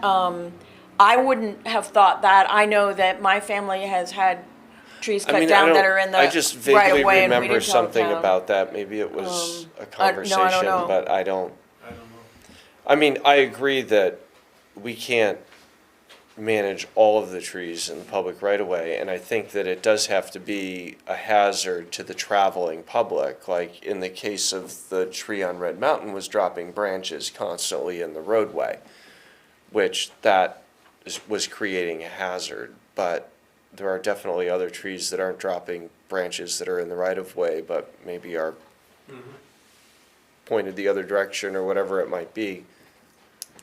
Yeah, So- it's kind of a tricky thing. Again, you gotta go case by case. Yeah. Paved roads in town, I remember when we put the water line in up by the school, there was a controversy, a huge tree. About the, yeah. And there was a big Sometimes they have to to-do go. about digging the trench for the water lines was gonna weaken the tree. Well, there was no roots under the road, so the line that was dug, they looked in it, they took pictures, there are no roots there. Yep. Because there's no water there. The water Right. drains off the road. Right. So, but it does some weird things, but they were more than anxious to have us take the tree down after that. Because it was leaning against their house, toward their house. But, But, yeah, I mean, and but every one is a different, Mm-hmm. and I think we should put a lot of, that responsibility, at least to call them out in the realm of the road foreman, so that, you know, this is a threat to the road, and he can do a basic judgment call, right. and so he can tell us, yeah, we I got would one be here, we got one there, and we got one there. interested, why don't we check with some of our neighbors and see what their policies are on trees in the town right of way and see what they're doing as well. That would be worthwhile. I mean, let's Yep. work No, I think smarter, that's a not good, harder. no, I think that's a good idea, Why we're inventing the wheel. yeah. Right. yeah. Something came up on computer screen, just wanna, I don't know. My battery is running low, it's plugged in. Oh, it had come out, that's what it was, okay, it's plugged in. No, the thing had gotten loose. Gotcha. Thank you, thank you. Okay, so I think talking to the other towns and about their policies are good. But in general, I think that we need to really be able to justify the use of public resources for taking care of private trees. And so to the extent that I'm a tree that's leaning in any direction, I'm leaning against doing that unless we really Yeah, have to. unless it's a threat to the Yeah. road or Yeah. traveling public. Yeah, okay, all right. So I believe, thank heavens, I believe that's the highway. Highway's all done. All right, so now, Next thing is, good night, thanks. Good night, Jim, thank you. the fire department. So, Okay. I handed you guys a couple quotes, as you know, we've been dealing with a repeater, or actually part of the repeater that decided it wanted to give up the fight. It's an original repeater, man, I can't remember how many years we've had. 99. 99. So, if you look, the first quote I gave you, is for a 50 watt. We don't need a duplexer, the duplexer that we have there is top of the line. I think that has been replaced since we have got the repeater. You're gonna see that that one's a little bit cheaper, $42.85. The reason is that keeps our old power amplifier, or power boost, I think they called it. So, that's been there since '99, like the other one. So, it could work for now. On the second quote, the 8,000, the SLR 8,000, it's a 100 watt, repeater. That would get rid of the power booster, still go through the same duplexers. I see that one's a little bit more expensive, the 9189. Both of these are high duty cycle repeaters, they said, you know, they're 100%, so these are meant for metropolitan areas, so we don't have to worry about any of that as much as we're gonna talk on it. So either way, Steve, I talked to Steve, was the guy who quoted it, Ethan's, the guy who's been down here working on it. CVC, which, as Jamie told you guys earlier, used to be, they bought in, or Adirondack bought them, one or the other. They've been doing the work on our repeaters for a long time, so I kinda stuck with just the same one. We've been running off a loaner repeater. Ethan was gracious enough to just bring one down and pop in there till he could get this all quoted for us, because we had no toning capability whatsoever, no repeater channel at all, so.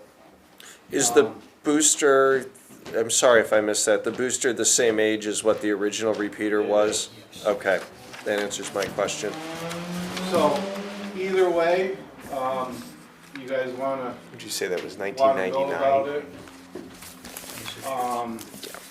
it. You know, the booster is putting out a little bit more than the 100 watts, which is no big deal, is what they're telling me.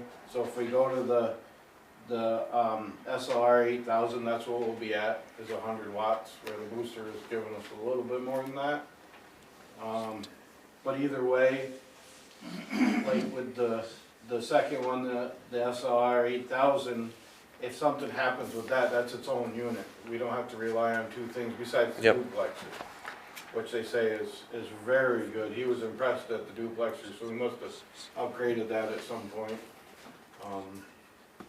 I just looking, you know, so we can let either them know if I gotta re-quote this, or, like I said, we got their loaner there, so I'm just trying to see what the budget is. Stand by, I'm just running my calculator. Where, would this come out of the budget for the, It doesn't, either way, we can take it out of the maintenance, or I can take it out of I just got the budget thing. I'm still sitting pretty good on the new equipment, because with this, the tires, I've got some stuff on 7.6 that, our tanker that's broke, I kinda put a stop to the spending. We had some stuff that we were looking into, but I put a halt on it, and so we're still sitting fairly decent in the new equipment, so, I mean, I can cover it out of could be new equipment, out could of be, either line. okay. So, just some quick calculations. I mean, the booster that's still in place from 99 has been operating for 228 thousand hours. Yes, So it has long exceeded its duty cycle life expectancy. doesn't owe us anything. So I would, I mean, all electronics are really only rated to operate for so many Yeah, hours total. And then you're really running on borrowed time, which I think on that particular piece of equipment, we are probably on borrowed time at this point. And, well, yeah. The labor is the same regardless of which one we purchase. And if you were to purchase the 50 watt, and then a month later, we then have to double the labor anyways to come back to replace the boosters. So I would lean towards buying. Savings real quick. Exactly. I would lean towards we should replace this equipment with new equipment on the 100 watt repeater. That also takes an additional component out of the system, which is another point of failure. And I think it should come from the new equipment line, because it is new equipment. It is new equipment, yes. So that's where it needs to be. I would tend to agree.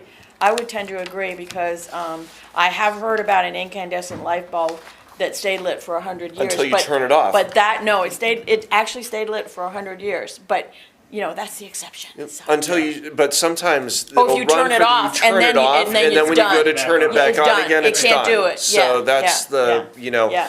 we measure runtime a lot of times, like if you have a power failure on electronic equipment and it could be running forever, but as soon as it loses power, As soon it as it goes just to never sleep, it's wants just to like, come back I on just again. can't do it again. So, I can't.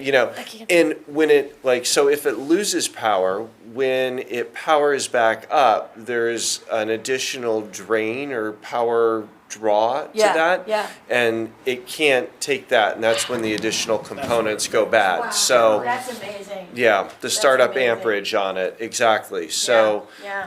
I Wow. think that we would be doing a disservice to just, Penny wise and pound foolish. exactly. Agreed.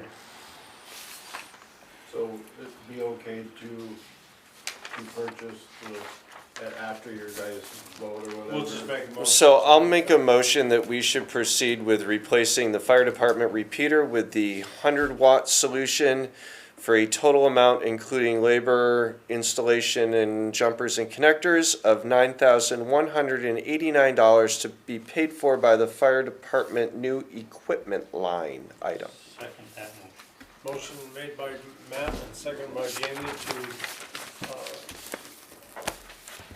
accept the bid for the 100-watt repeater with all the connectors and estimated labor totaling $9,189 even. All And- those in favor signify by saying Aye. aye. Aye.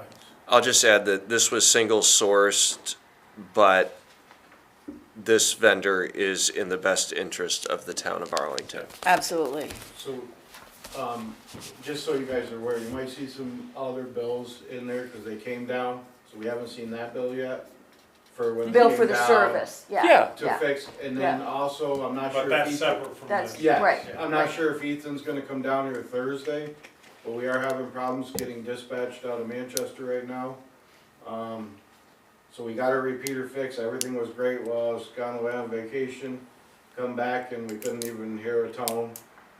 So we started the whole process again, we've narrowed it down, I think, to them right now. So their person is coming down Thursday, but kinda wanted Ethan to come down so that we Yep. could narrow this all in together, so we're not.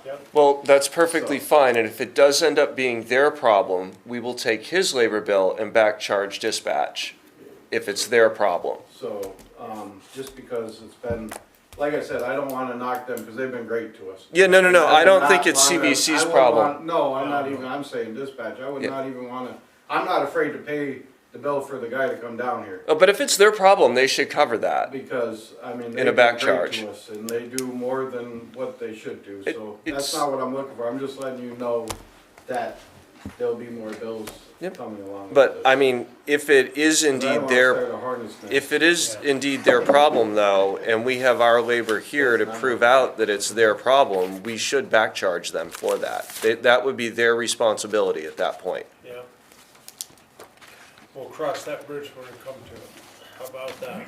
That is fine. But obviously, my Okay, so position is you- clear. You can go ahead and order that, and they can send us down the formal, Yep. whatever, in order to do that, but it's, as of the minutes, it's approved.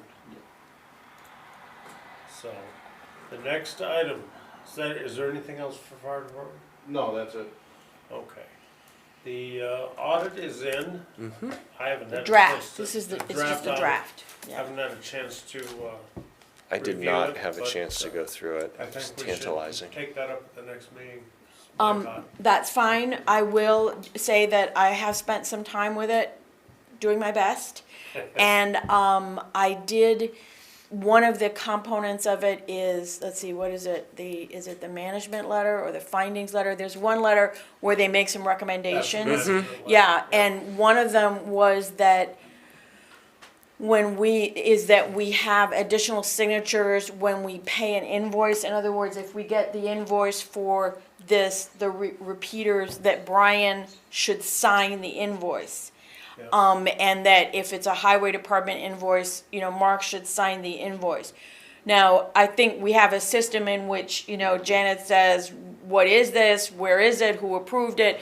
We don't even order things unless someone approves it. But I certainly, in just being interim town administrator, I have given verbal approval to order things. And then if the invoice comes in, I could sign it because I'm the one that approved to order it. So I just wanted to raise that. I mean, I think that we're doing pretty well with a verbal thing, and and Janet enters a check and Christian signs them, but I just wanted to flag that as something, if we wanted to do that was a recommendation. So I agree with the recommendation and I also agree with you, Cynthia, that we have a lot of checks and balances and everything that's in play today. I think from the recommendation and the sign off of like Brian, let's say in the case he's buying this, or Mark at the highway is, did we actually get exactly what we ordered?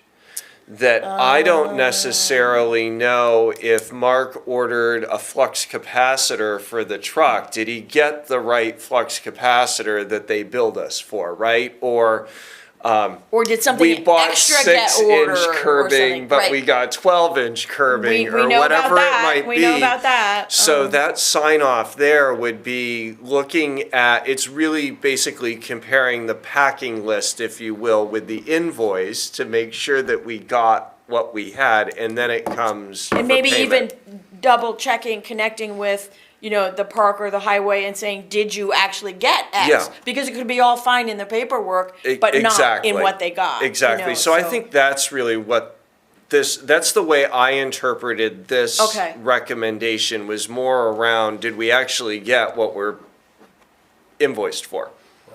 Okay.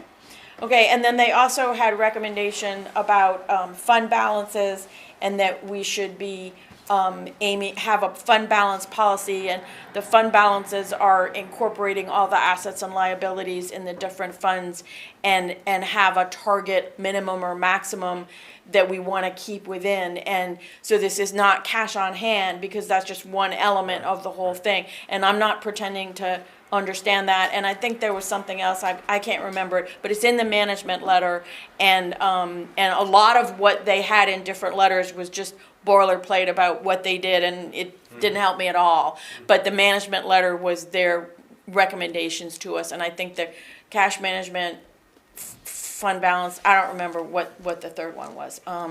So we can you want to put that on the agenda for the next meeting? Then everybody has a Okay. chance to review. Yeah, no, that's fine. preliminary That's fine. audit. And the other thing I should say about the next meeting, first of all, we have a water department meeting next Monday. So we have, 2 Mondays in a row, and I've talked to Josh, and he knows what he's gonna prepare for that.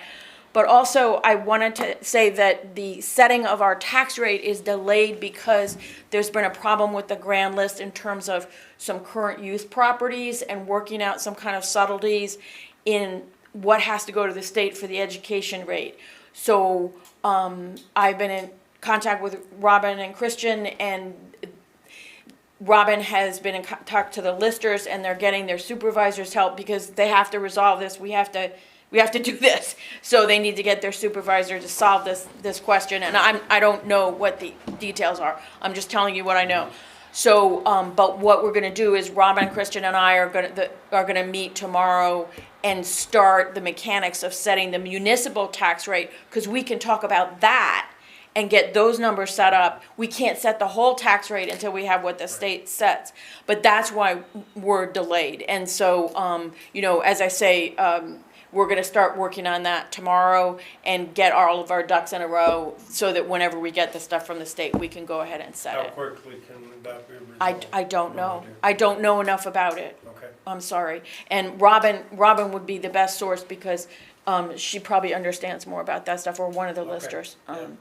But I would think but the they know listers they know would- that they know it needs to be done soon. we got to do this. It's like Yes. yeah, absolutely. Okay. Okay, so we have the water department meeting next Monday, and then the Monday after that, we will talk about the finance situations, and we might be setting the tax rate at that point or And that's not. at I don't know.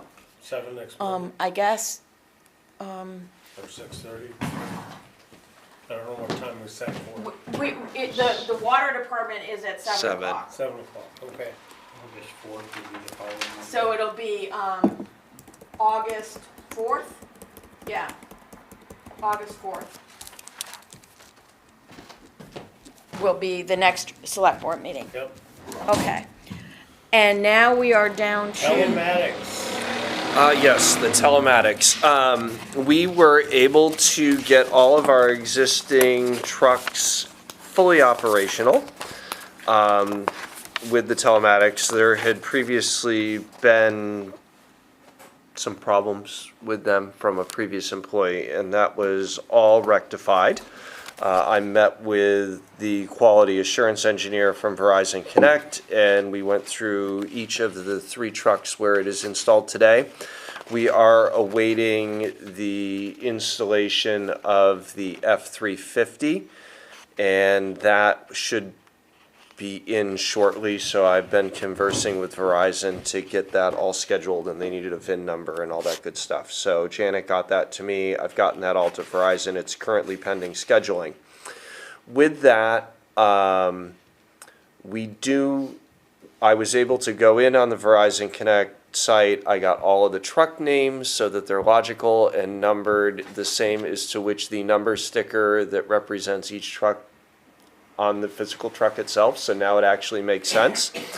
And I wanted to introduce a telematics policy that the select board could adopt, and that was in your packet. It's really specific around what we use the telematics for, what data it collects, as well as notifying the employees that, tampering with disabling or destroying truck telematics could lead to additional, up to and including termination or disciplinary action if they were to disable or destroy the telematics in the trucks, so that we can avoid the problem that we just corrected. It would be best practice to have our town employees who do drive town vehicles to acknowledge that this is installed. So it would be Mark, Shane and Andy, and then Josh as well, because it is in the water department truck.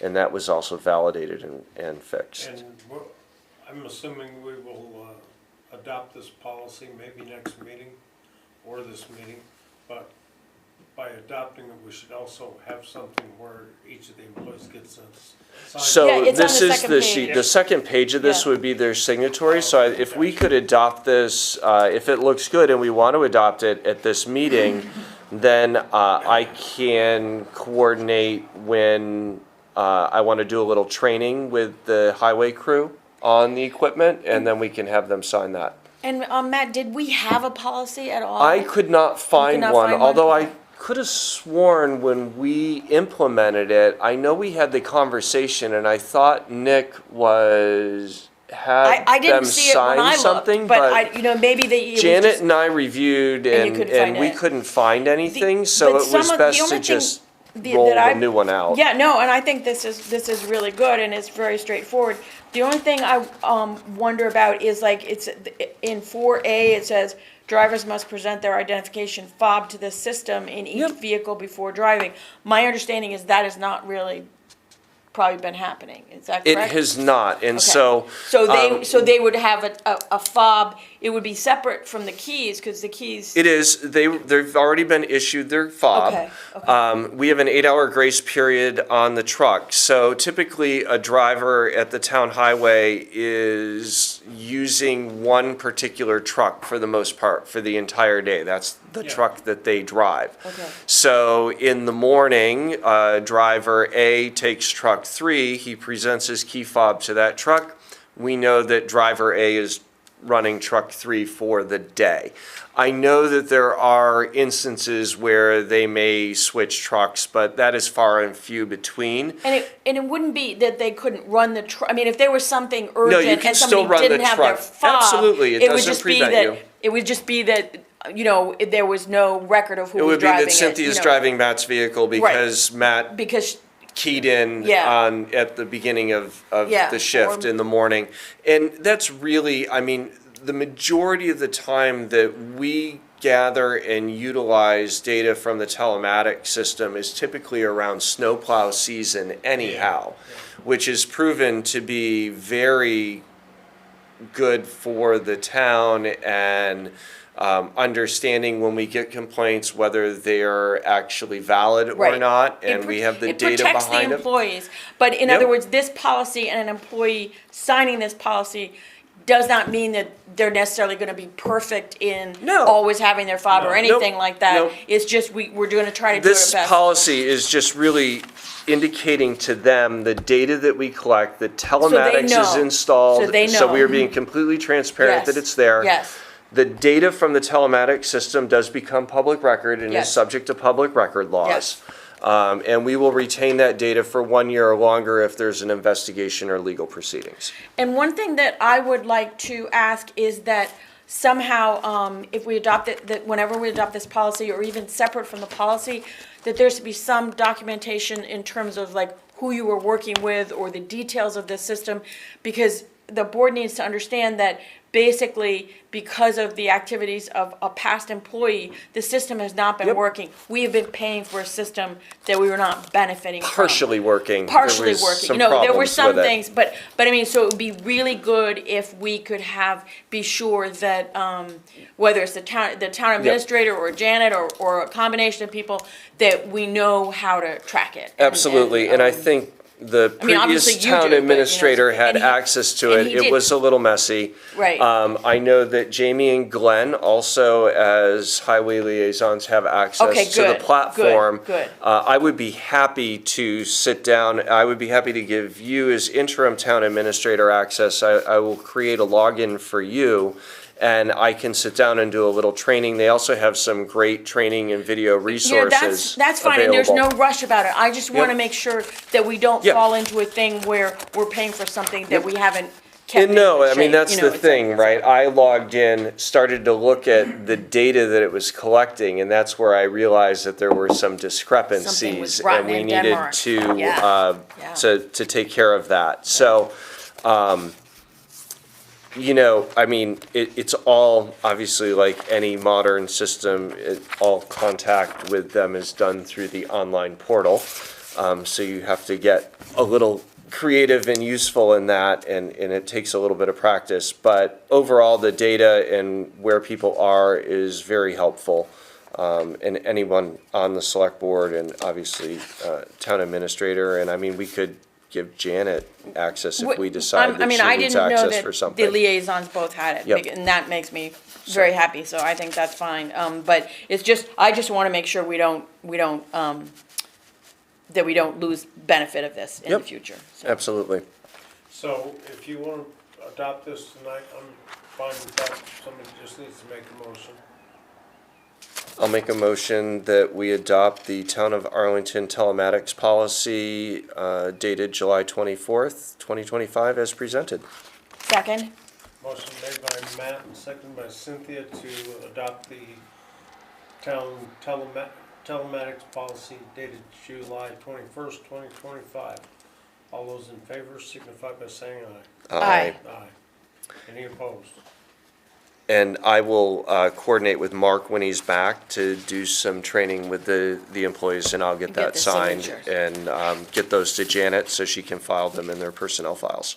Thank you very much for your work on this. My pleasure. I pick one thing a week to tick off. So And- that's and been you my just new did it. You like just little did it. process Yeah, here is to yeah. go through like one thing a week. All right, we're on to old business. I And guess. look, I have the fire, I was so anxious, I put the fire department twice. It's all right. We got it done. I was, We'll move right to 7.2 Arlington Rec Park. okay, Willie, Willie, you're up.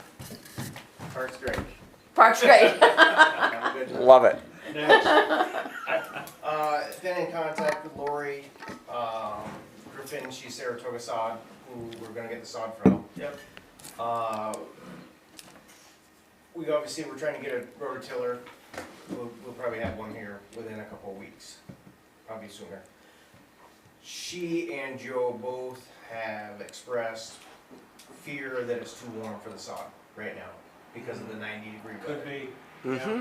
She said if it turns 90, you better be putting 200 to 300 gallons per green per day into that, so it doesn't turn brown. Once we rototill it, fertilize it, seed it, lay that down, you're gonna have to have water on it, and there's not Mhm. enough water through the Sprinklers, yeah. to amount to that much. It needs to be saturated enough to the point, as Joe said, when you pick a corner of that up, water's falling off the undercarriage of that. If it's sod. 90 degrees. Right, Right. so she said, let's try and give it a couple more weeks. And I asked her too, at the same time, you know, do you have people that put down, they're landscapers, that put the sod down? And I said, time-wise, what do you think? And she said, you know, I give her the whole size, I mean, she's known the size of it, 3,900 square feet. It's 58 cents a square foot, and she'll send 2 guys and they'll have it done within 6 hours. All 4 Didn't green. Glenn have somebody too? They could put it Woodard's down. had somebody that was really good at it. Okay. I thought Glenn talked to me about that. No, He's it not was, here it was tonight. somebody at Woodard's, which is certainly a possibility. Okay. But I think it's Willie's project, and I also Yeah, think that no, I there's just- something to be said for using Yeah. the people that are, Oh, yeah. you know, expert, and you can I'm not schedule it.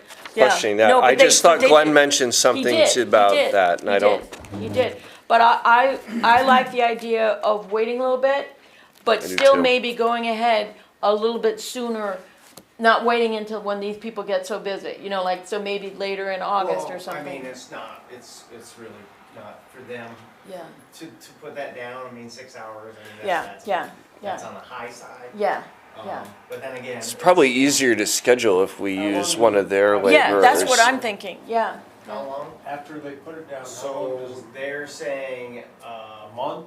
once a day for probably a couple weeks. Unless, you know, it starts to cool down, that's the biggest part of that. Trying to catch it on that edge where it Yeah. cools down Yep, and the stuff can, you know, grab on and the other stuff starts growing underneath it, cause that's the whole thing, is to try Yeah. and join everything. so Right. It's the joints farmer's aren't almanac. Right. So- Spreading and The falling root's apart. gotta, They yeah, got, yes, Established. yeah. They gotta germinate how they have to Yeah. germinate, so, with that said, you know, like I said, you know, she gave me the price on, you know, a couple of guys coming to do that. And that's all, you know, not 58 cents per guy, it's 58 cents a foot for the 3,900. But then again, I screwed up and I said bent grass and low, it's not bent grass, and she sent me a price back on that, and I was like, whew, that just went from not bad to whoops, and I called back and like, send me another one. I said, but try this kind of grass. So I dropped it back down to where we're about 45 cents a foot on that stuff. So all in, you might be $2,000. I think that's added in with the overages that come in with the pallets. And then two, with the guys, the couple of guys that show up, you're still looking at less than $5,000 to have them come in there and do that professionally and have it done right. and we have an allocation from the So Park and money Rec is Committee. there. Yeah. Did you I think send- we were higher than that on what we proposed to I them. think so. Yeah. Yeah. I think Yeah. we were But we like- still Yeah, have, 14 but we still have 14 other expenses, we have the There's fertilizer and 14 things. on the list that Joe had, Right. but Joe had every Oh. single thing there Absolutely. was to have. And then, did you, for James Hawley, did you send the invoice? They have They've- that. I they've sent got that to okay. them, yes. Thanks James again for Yep. doing what he did. He did a great Yep. job, and, thankful for that. So the Old Farmer's Almanac says that August 1st through the 13th, it should be rainy and cool. So that's a couple weeks away. I don't know, I don't, Take that for what it's worth. yeah, maybe, but- maybe, And she's looking at her past history too, Yeah, scheduling yeah. that stuff out for sod too. well, and She I, knows. and I know that She even, realized even if it still gets warm during the day, you start having cooler Right. nights, and so, And Yeah. the sprinklers will be on anyways Yeah. to take care of. but what I would really like is to have these numbers in writing, to have the estimates in writing, because I'm Yes. having trouble getting my mind around everything in this project. I know we've had James, I know we've had the fertilizer, you know, and I just need to, you know, I know we've got an allocation from the committee, but I just really wanna get a hold of this We should project. have all of that in a So spreadsheet. at some point, we need to get together and go Yeah. over this, but I would strongly urge the board to ask him to ask Willie to go ahead and schedule this with Saratoga, using their guys, and get it set up I'm at the good with time that that. makes sense for him and for them, I mean, you know. you're still under, I mean, by. We're under budget. Yeah. Well, I'm No, I good know with we it. are, but it's, Put in it's, amount. it's Yeah. really easy to just keep saying we're under budget and then all of a sudden we're not. Well, we So, should get all the numbers and put Yes, them in a yes. spreadsheet I- and track it. I don't, Yeah, for sure. I mean, anything that's been spent is on the lines and Janet has it, but I don't have a spreadsheet. Right, so I have what she I sent know you back do. to me, so So- she's gonna send me the other one, Yep, cause I asked for the other grass, which is 78 cents comparative to 45, so Yep. there's quite a Mhm. difference there. So she's gonna do the whole sheet and send it right back to me. okay, So I okay, actually that's good. emailed her today, Do we need a Playground motion to will be all move done forward with it tomorrow. that way, or? with the borders, so. What was your question? Wait a minute, but didn't before you hear go you. on to the, Do we need a Before you motion go into to the playground, proceed do we forward need with a motion to proceed with that, or he has our instructions, a sense of the board? sense of the board? I mean, it's not paying an invoice. No, so I think just I as, the sense of the Sense- board. I just wanna make go sure, with that's all. Keep Saratoga moving and forward. set it up, manage the project. Okay, so now playground, Your borders will be done tomorrow. okay. And then finish filling up all Good the, And what about the electrics? waiting on Randy, Waiting on Randy, okay, Yep. waiting on Randy. okay. but that won't hold us up from closing out that grant once the borders are done. Cause the Yeah, electrics no, weren't part of that. That wasn't electric. Yeah, electric Yeah. was in that, That's something that we- else, yeah. We're doing. Okay. Okay, All right. all right, and then, Thank you. the tennis courts, just so that you know, Willie is trying to figure out the best way to clean the tennis courts. If anybody here has advice, he's trying a solution. He's gonna try power washing. But I guess it's gotten a bit slippery and filmy with all the rain, and it should be cleaned anyway. So we're just not quite sure how clean it's gonna get, or, Yeah. you know, I mean, when the courts get old enough, it's hard to, you're certainly not gonna get stains off of it. Maybe a simple green and a slight mixture of Clorox with it. I tried, Try any of Or those. try that Or Joe Baby Max, have you ever used that Joe Max? Jason Littner, I talked to him, I got the stuff last year. And it's for basketball, outdoor basketball courts, tennis areas like that, and he sent me just a gallon to try. And I didn't take a whole gallon, but I just splashed some on a corner and let it sit for recommended 20 to 30 minutes. Took a hose over there, washed it off. It took some off, but it's not, I don't know if it's got, and I think it's so enriched into the Probably paint down right in now. And then I don't know, I mean, it does get slippery when it's wet out there, that's for sure. Uh-huh. How bad? And it's been wet. I mean, that's another And there's situation no- where I it's can't been see- very see wet. Have gotten dried out, but So pressure a washer. power wash scrubber, would that work better? I'm wondering that too, and I just worry about the lines. Or what would you end up The lines taking are off? Those are just a little brush, they're just It's I- just I a don't brush. Sprays I don't know. water down and it's just a brush, so it, I mean, I think it's appropriate I'll to try the try pressure different washer. things, but I think See, but, asking more experts, you know, or other towns that have Yep. this kind of tennis court, because I know tennis court surfaces can vary a lot. Yeah. But I think it's worth continuing to try things. And I mean, one thing you could do is just try the power washing, and then at least the whole thing would have been power washed. Yeah. And then you can come back and try more of the solutions and things like that. The manufacturer might have a recommendation of what to Yeah, clean that's that what product with. that's what he suggested, yeah, Jason, he called it, their Brady. company. Said Yeah. this would be the best that we can get for outdoor, facility courts. He said Okay. this is, The solution. he goes, "Okay." Well, maybe So that I in would try combination the with solution pressure again washing then. it. Maybe with the power washing, and then if we need to get more of the solution, but I think it makes sense, even if we can't get everything off, I think it makes sense to clean it. And we might have to, maybe we should clean the basketball courts too, at some Yes. point, you know. All of it, while we're right there. Yeah, we should do it all. How about a Wimbledon court? Get rid of that and put a nice get- grass In the grass? court in there. How about Hartrue clay? Clay. Clay, yes. Then you have to water it all the time. You got some on the baseball field we can splash out there, like, spread it around. so as far as the baseball field and the softball field, the school is looking at purchasing more of that red clay for Yep. this fall to Yeah. spread out and fill in some of the holes and It needs things, to, so. and the boys' high school field, I mean, that just in about 2 weeks has turned right into a lawn, just about, because of the weed bed that's in that. Yep. I mean, there's another one that probably should have been stripped down, probably put some fabric down underneath it before we put all the material on it, but it was, we Yeah, were trying getting to, close trying to to make a season. quick fix Right. to it, so. Yep. But I can, like the softball field, you know, I took the York rake and I York raked it out, and then today I spent a bunch of time dragging it with the fence part and with a 6x6 block on it. Just gotta get something that can get down in there and loosen it, like Joe said, you know, you gotta get. Right, gotta get down in and turn it, yeah. So, I don't know what the next step, I mean, Maybe- I guess the next step would be Nate and the Harley rake again to get Yeah. that chewed up. The box blade might be too aggressive. I think it'd be too much, and the Oh. only bad part, like, we went, because it was just the base, we didn't go deep. Like, Right. even like if you pick a weed out of the softball field, you pull up an inch of red and then there's rounds right there underneath Right, it. right.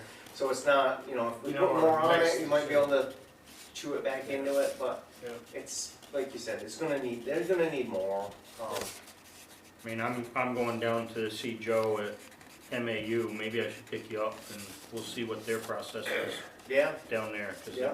they've got I theirs mean, where they turn them those over. bunker rakers are the Yeah. ideal thing, as Yep. he said, because once you start to get a weed like that, Right, it has a cutting blade underneath it that Yep. goes down 2 to 3 inches. Yep. You just go underneath it, kills it, and then you go back around with the rake itself, and you can do like donuts around the bases, which is hard with like a York rake and Yeah. tractors, you know, you gotta back up to it and then go forward, but like he said, it's, if you're 15 minutes doing a field, you know, but you're doing it once a week just to maintain. Yeah, yeah. Like right now, that stuff is set up, that's clay, it's set up, it's Sure. hard right Wow. now, because of all the rain, so.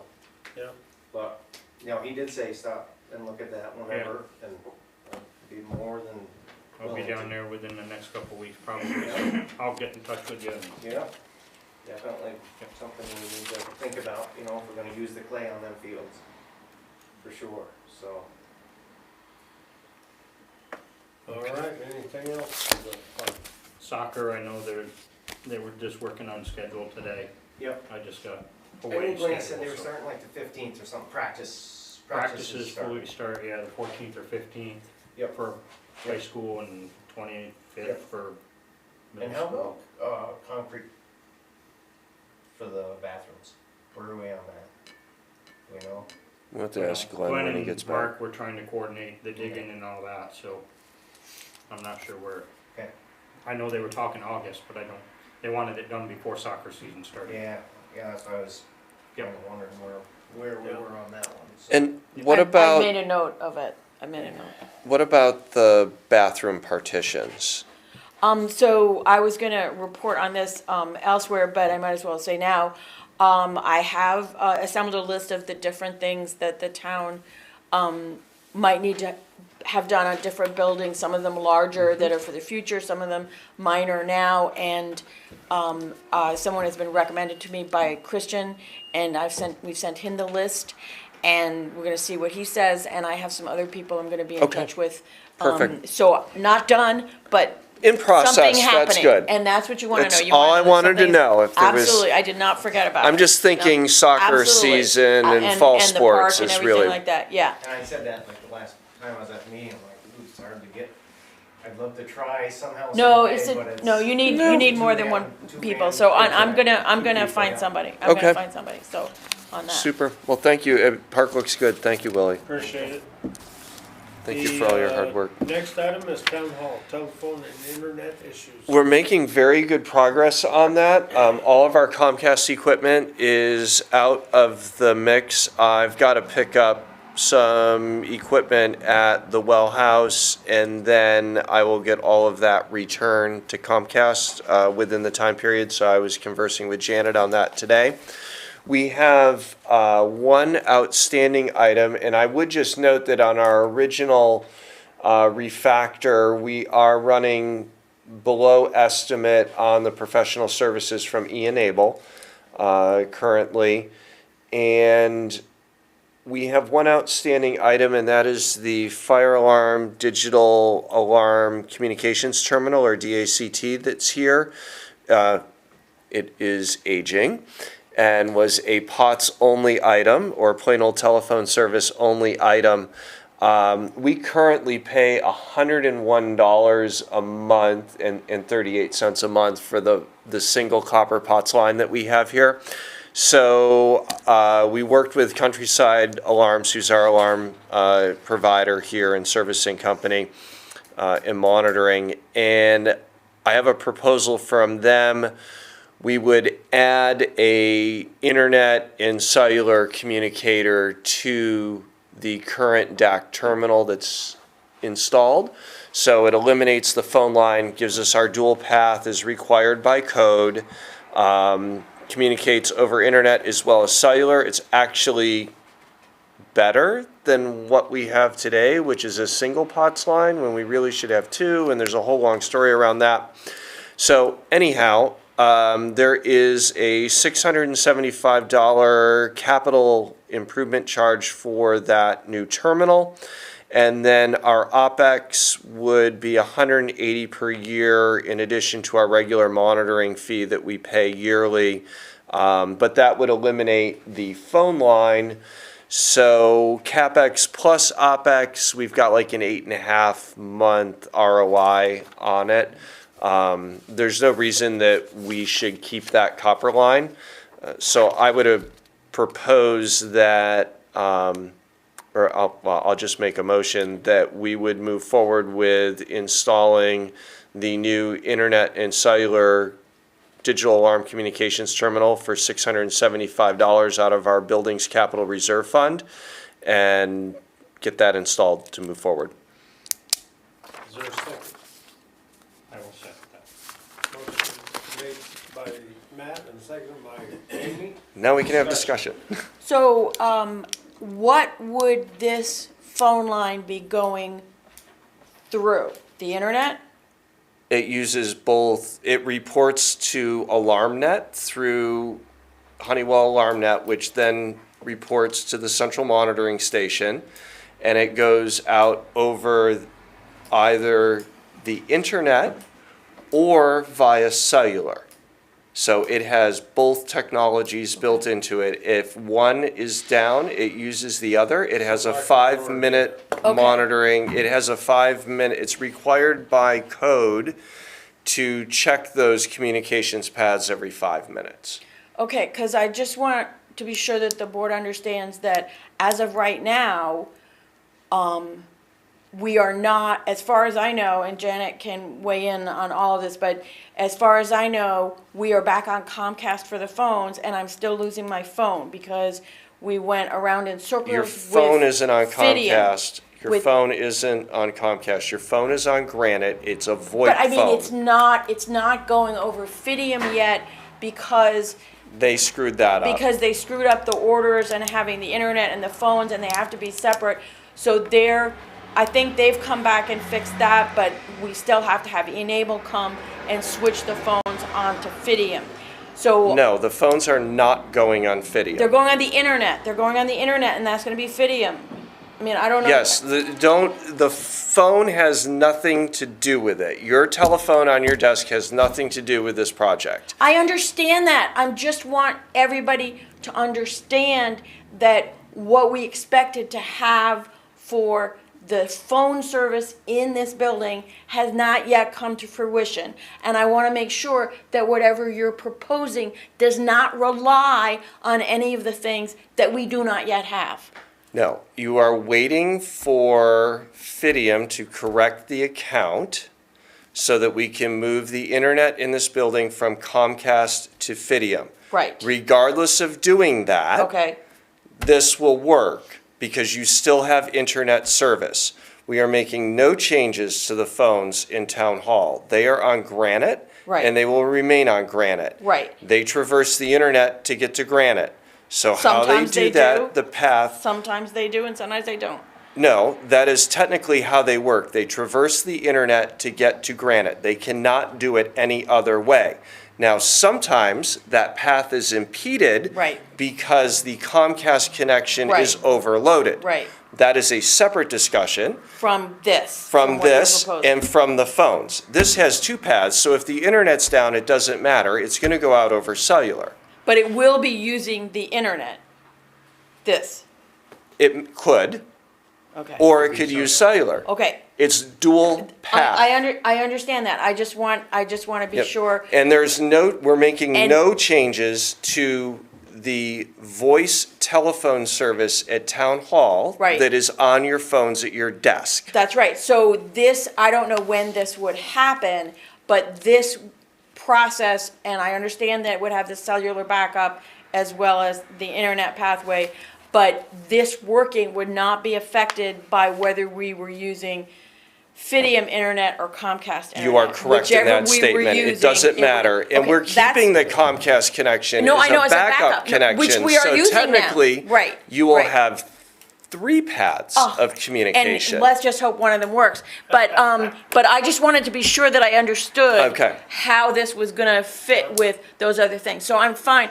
If this is what you think is best and it can save us money, that's fine. I just have to tell you that I'm a little bit gun shy because of Past experience. Well, the Fidium fund. And Fidium I know is that- I know that- CCI, and you have to I just, understand that, but it has taken if an they haven't gotten inordinate amount that, of time. if they haven't gotten it, Janet, have they gotten that account situation squared away yet?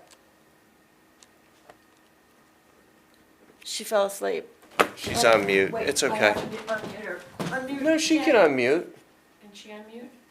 It's okay. She should- We can check, and if that hasn't been resolved, we should get a hold of the chair of the CUD Yeah. and push that. Is it working now? Yes. Yeah, Okay. I called Ian Abel today to check if Isaac had heard from Fidium, and he had not as of today. okay. He's still waiting to hear back from them. And then Do you want he me can go back to and do that make, final switch. do you want me to make some phone calls this week? I mean, I know, whatever you want me to do, I will do. I am happy to make a couple phone calls if you'd like and light a fire under their, Keystone. Okay, do you Yes. want me to send you like our sales rep? I've got her phone number. You've got Bailey's number? Yes. Okay. I will, or I will send a curt email and get started on that. I'm happy to do Okay. that Sounds because good. this has gone on too long, and I really do appreciate your hard work on that, Janet. Janet has been amazing. I am going to make a telecommunications expert out Yes. of Janet before the end of this. Yes. So I will copy you, Janet, Now you on my have it. email. Okay, sounds good, thank you. Yep. So, this is going to take a couple weeks probably Yeah. to Okay. order, So by that and then they time, have to this'll all be- schedule yeah, somebody to yeah. come down and Okay. do the install Okay. anyways. That's So fine. I think if we approve this by vote, then Janet can just proceed forward with reaching out That's- to Countryside. That's fine, that's Sounds fine. good. That sounds good. So, any more discussion on that? All those in favor signify by saying aye. Aye. Aye. Any opposed? Motion carries. We'll try and get this wrapped up in the next 2 weeks. That's a good goal. All right. So the next item is cemetery restoration project. Yeah, this is something that we sort of ended up talking about, I don't know, at the end of the other meeting, and we thought it would be good to put it on this agenda so that we could have a better discussion of it.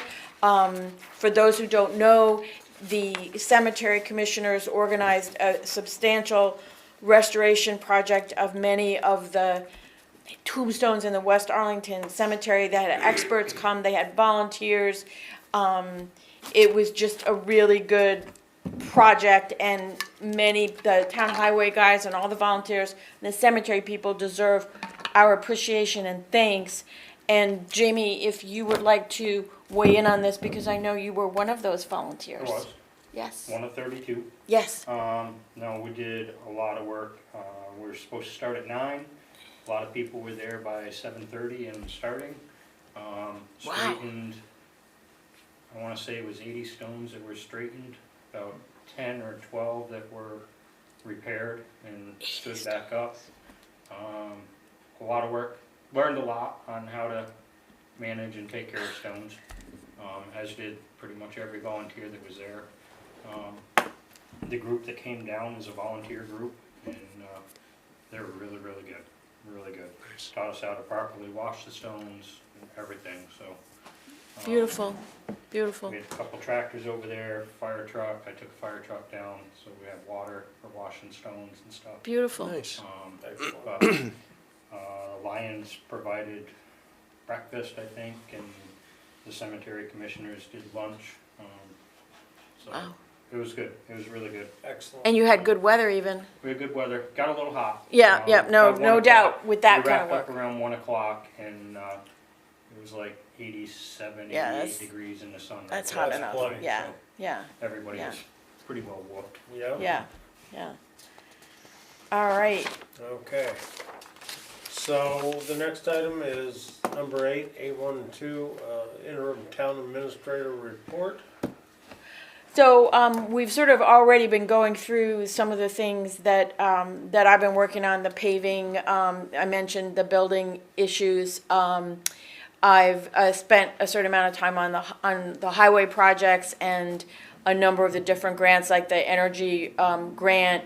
I've spent some time on the water department finances and on the regular finances.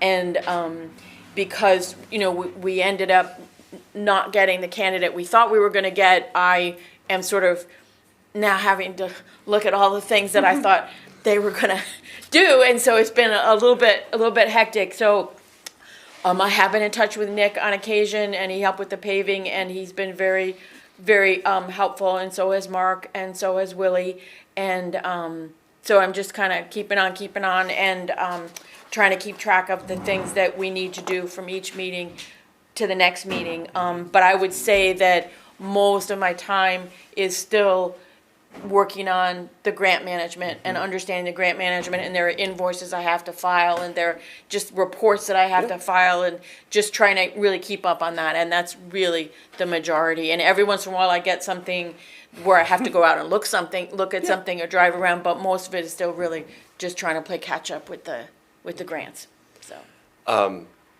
I'll weigh in on, our candidate that we had extended an offer to, did accept a counter offer with her existing employer.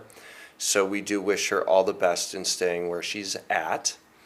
And I think as a full board, we just need to discuss what our next steps are. I think we've got some options there. That's probably, I was gonna say we should do it in executive session this evening, but with Glenn not here, I would say that we should just wait until the next meeting. I think Cynthia, you're doing an excellent job as interim administrator currently. I know it's a lot to get your head around, and I would also say that we all discussed that there were definitely things that we just had on a pile for the new hire Right, that right, were right. kind of like treading water on, if you Yeah, will. yeah. And now that we don't have that new hire, I get that you're starting to dig into those as well. Because as the interim, that just makes sense at this point. And well, And could I just ask the board, like, when we set up the temporary contract, we said 12 to 20 hours a week, and I have not gone, I think one week I went like to 22, but then the next week I went under, and so it all balanced out. But basically, for 3 months, the position has not been fully done. Correct. So if I go, I would just like the board's permission to go over 20 hours a week if I need to. And I can even check in with Dan about it. I'm not talking about going to 40 or anything, but I'm not. I mean, I'm I just think at concerned. this point, I understand Yeah. that, but Yeah, my, that's where I'm but at. my contract did not say that, and so I just have to. I understand that, and We've gotta have these things done. Right, right, and but it's we're- it's just going to be I'm more than 20 hours. completely on board with the fact that, I mean, in my opinion, if there is so much work to get done in a week that you come up to almost 40 hours, as long as you don't go over the 40-hour mark, it's perfectly fine at this Right, point and if to I get up to this 40 stuff hours, I'm moving. gonna be exhausted. But Well, but no, you know, I it's like, totally but no, but understand I that. just wanted I just- permission to go over 20. I just wanted that. I am good with that as well at this think that's point. the sense of the board. And I don't think, in my opinion, it's not the right time to post to hire anyways at this point, and I think we've got some other options that we as a board, a full board, need to discuss. I think we So- need the full board to Yep. discuss where we're gonna go, and I think that, and I agree with you, I don't think we're gonna lose any time. We're not. You know, because it No. isn't the best time of the year to go out to hire. And if we decide we wanna do that anyway, we can still do it, so. Yep, you know, exactly, and I appreciate all your hard work, Cynthia. I think Yeah, that here, you've put a here. lot into it, and, you know, you're committed to Arlington, so I really do appreciate that. So we'll, take that discussion up next meeting. Next meeting, yeah. And I don't have any other Take a deep reason, dive. I don't have any other reason for an executive session I don't today. either. Unless I don't- anybody I else don't has have something, so we may not have to do that, so that would. You have a question? Just got a clarification. Policy, when do employees start to, after how many hours a week or pay period, do they start to accrue benefits? Healthcare, vacation, sick? I mean, if Cynthia's putting in 30 If I hours, recall, and if you think it's gonna be, 35. I think A it's short 35 and a term. half or 35, something, something like and that. she has a short-term contract with us, which is separate from, It's explicitly a short-term It's a- contract, there's no benefits, you yeah, know. okay, I just, Yes. but Yeah, you're yeah. looking for increased hours, and I was just looking, Yeah. protect you to say, Yep. hey. No, no, no, and- No, I appreciate that. state That's why- labor has that defined. I don't remember what the number is. It's 30-something-ish. It's not exactly 40. I want to say it's 35 or 38, and then 37 and a half, something like, somewhere, yeah, somewhere you know. around 40 hours plus a half hour lunch Yep, each day. Cynthia has a specific contract with us Okay. as an interim town administrator that does indicate that there's no benefits as part of that Right. package. So Right. we're covered I mean, there, but I do I'm not a appreciate that. part-time employee, I'm not a Yeah, permanent I know, employee, right. so Yep. it's like, Just fine, Yep. Interim. okay. yeah. yeah. So if there's no executive session, we might as well do the orders. Yep. Okay. Thank you, gentlemen. Thank you. Brian, I'll stop down and see you tomorrow. Did you get those, the TVs all set up okay? All right. Thank you. Good. Awesome. Okay, so, the first warrants, as usual, are the water department warrants, and before we go ahead and do it, I just wanna, go over the South Road project. Now, the South Road project, as you may remember, is the one about having sufficient time for the water to be in contact with the chlorine so that it was potable when it reaches the first customer. What? The screeching tires outside the door. And so we have been talking about these projects, gosh, this project, it seems to me, a number of years, and it went through different permutations, and it is finally done. Yay. And so that is really, really good. And if you recall, James Hawley bid for the project, and his bid was significantly lower than the other bids, and we did take his bid. During the construction project, as is not unusual, there were some change orders, and the change orders did raise the cost by about $10,000. The original bid was $62,000, and the change orders, 4 of them, were a total of $11,326. And Robert Clark from Otter Creek reviewed the change orders. Josh Brace wanted the change orders. They were all things that had to happen. It was things like changing out one kind of tubing for another kind of tubing, and just those kinds of things. And a lot of them were coming from Josh, which is very important because he's our expert, and he was Yep. not really part of designing the whole project. You know, I think we bid it in October before he even came on was board. on be- Yeah, I Yes. didn't think he was So, yeah, on board. so, And he doesn't know what's under the ground either, and Right, that causes, right, once you right. dig it up, you that's right, see a you've got, and you've got to whole deal nother- with what's under the ground. Yeah. So I think that, that I'm just so happy that it's done, and I Yeah. appreciate the work of Mr. Hawley, Mr. Brace, and Mr. Clark. But I Is the think state that, happy? I don't know that the state is ever happy. Well- I don't know if they're happy in this instance. Okay. I'll find out if the state's happy. Is the state happy? I'm writing that down. Is the state? because- No, I don't know. My first round on the board, I remember Keith was working on that, like, it seems like a decade. Pretty close. Yeah. I'll bet it's. Yeah, It's I'll, been 8 years. they may, I don't know if they inspected or whatever, but they should be happy because there's the contact with the chlorine, so, I think that's a good point, that's a good point. So, but I think that because of the change orders, the original contract price was $62,450. The new contract price is $73,776.88. This is coming from the allocation of ARPA money to the water department, so that's how it's covered. But I think that when we make a motion, I don't know, and Janet can weigh in if she needs to, but I think we may need to make a motion to authorize going higher in addition to just doing the warrant. I don't know. I think Nick told me that, but I don't quite understand. I can make a motion to approve the change orders. So I'll make a motion to approve This the is the change original- orders for the South Road chlorine contact improvements. Change order in the amount of $11,326.88. Second. Motion made by Matt and seconded by Jamie to approve the change orders for the South Road water project in the total of $11,326.88. All those in favor signify by saying aye. Aye. Aye. Excellent. Okay, Now so, you can cover it under the warrant. so now we're gonna do it in the warrant, but I thought it needed to be, I think Nick Yeah, was I right, think we I think needed it to does. recognize Right. it, yeah. I think it does. So, this is a big warrant today. Aside from the South Road project, we have Green Mountain Power about 1,000, Blue Cross Blue Shield healthcare premiums about 3,700. Such kinds of things, water tank inspection, those kinds of things. So I make a motion to approve check warrant report number WD 15 dated 7/18/25 for the Arlington Water Department in the amount of $82,517.67.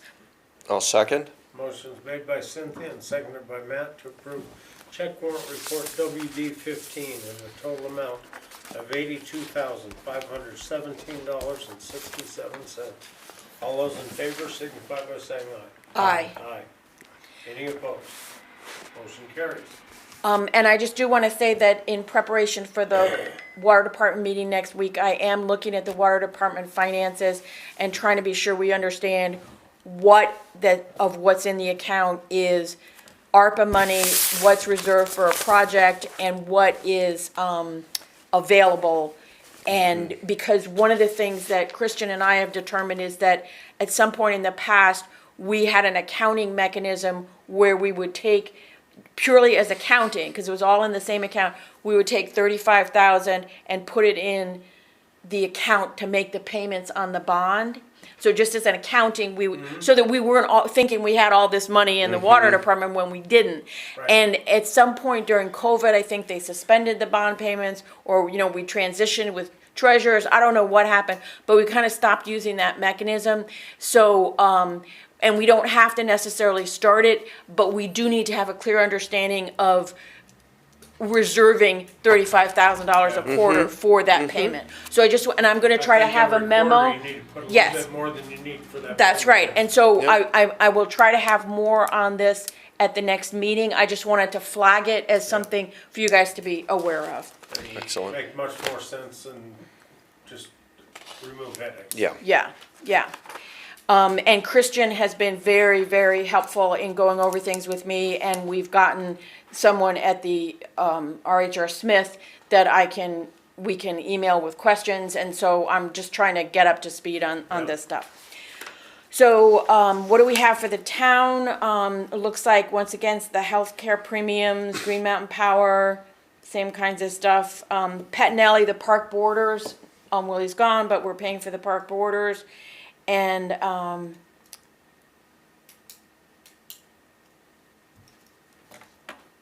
various ordinary, gravel, just the different things that we always get. So I make a motion to approve check warrant report number 14 for the town of Arlington dated 7/18/25. Motion to approve the amount of $32,842.22. Second?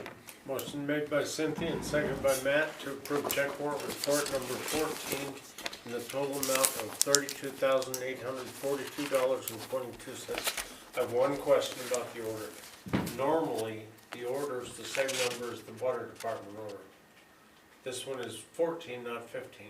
We've been off for a couple months. Okay. That's because of the VOSHA fine. VOSHA was a one. separate order Okay. for We had a water. separate Maybe there was a order. reason it got screwed up. I couldn't remember. But good catch though, because it could have been Yeah. something Yeah, else. not a big deal. Yeah. All right, all those in favor signify by saying aye. Aye. Aye. Aye. Any opposed? Motion carries. Is there anything else to be brought before the board? I think we covered it tonight. Hearing none, I will accept the motion to adjourn. I'll second. Motion made by Jamie and seconded by Matt.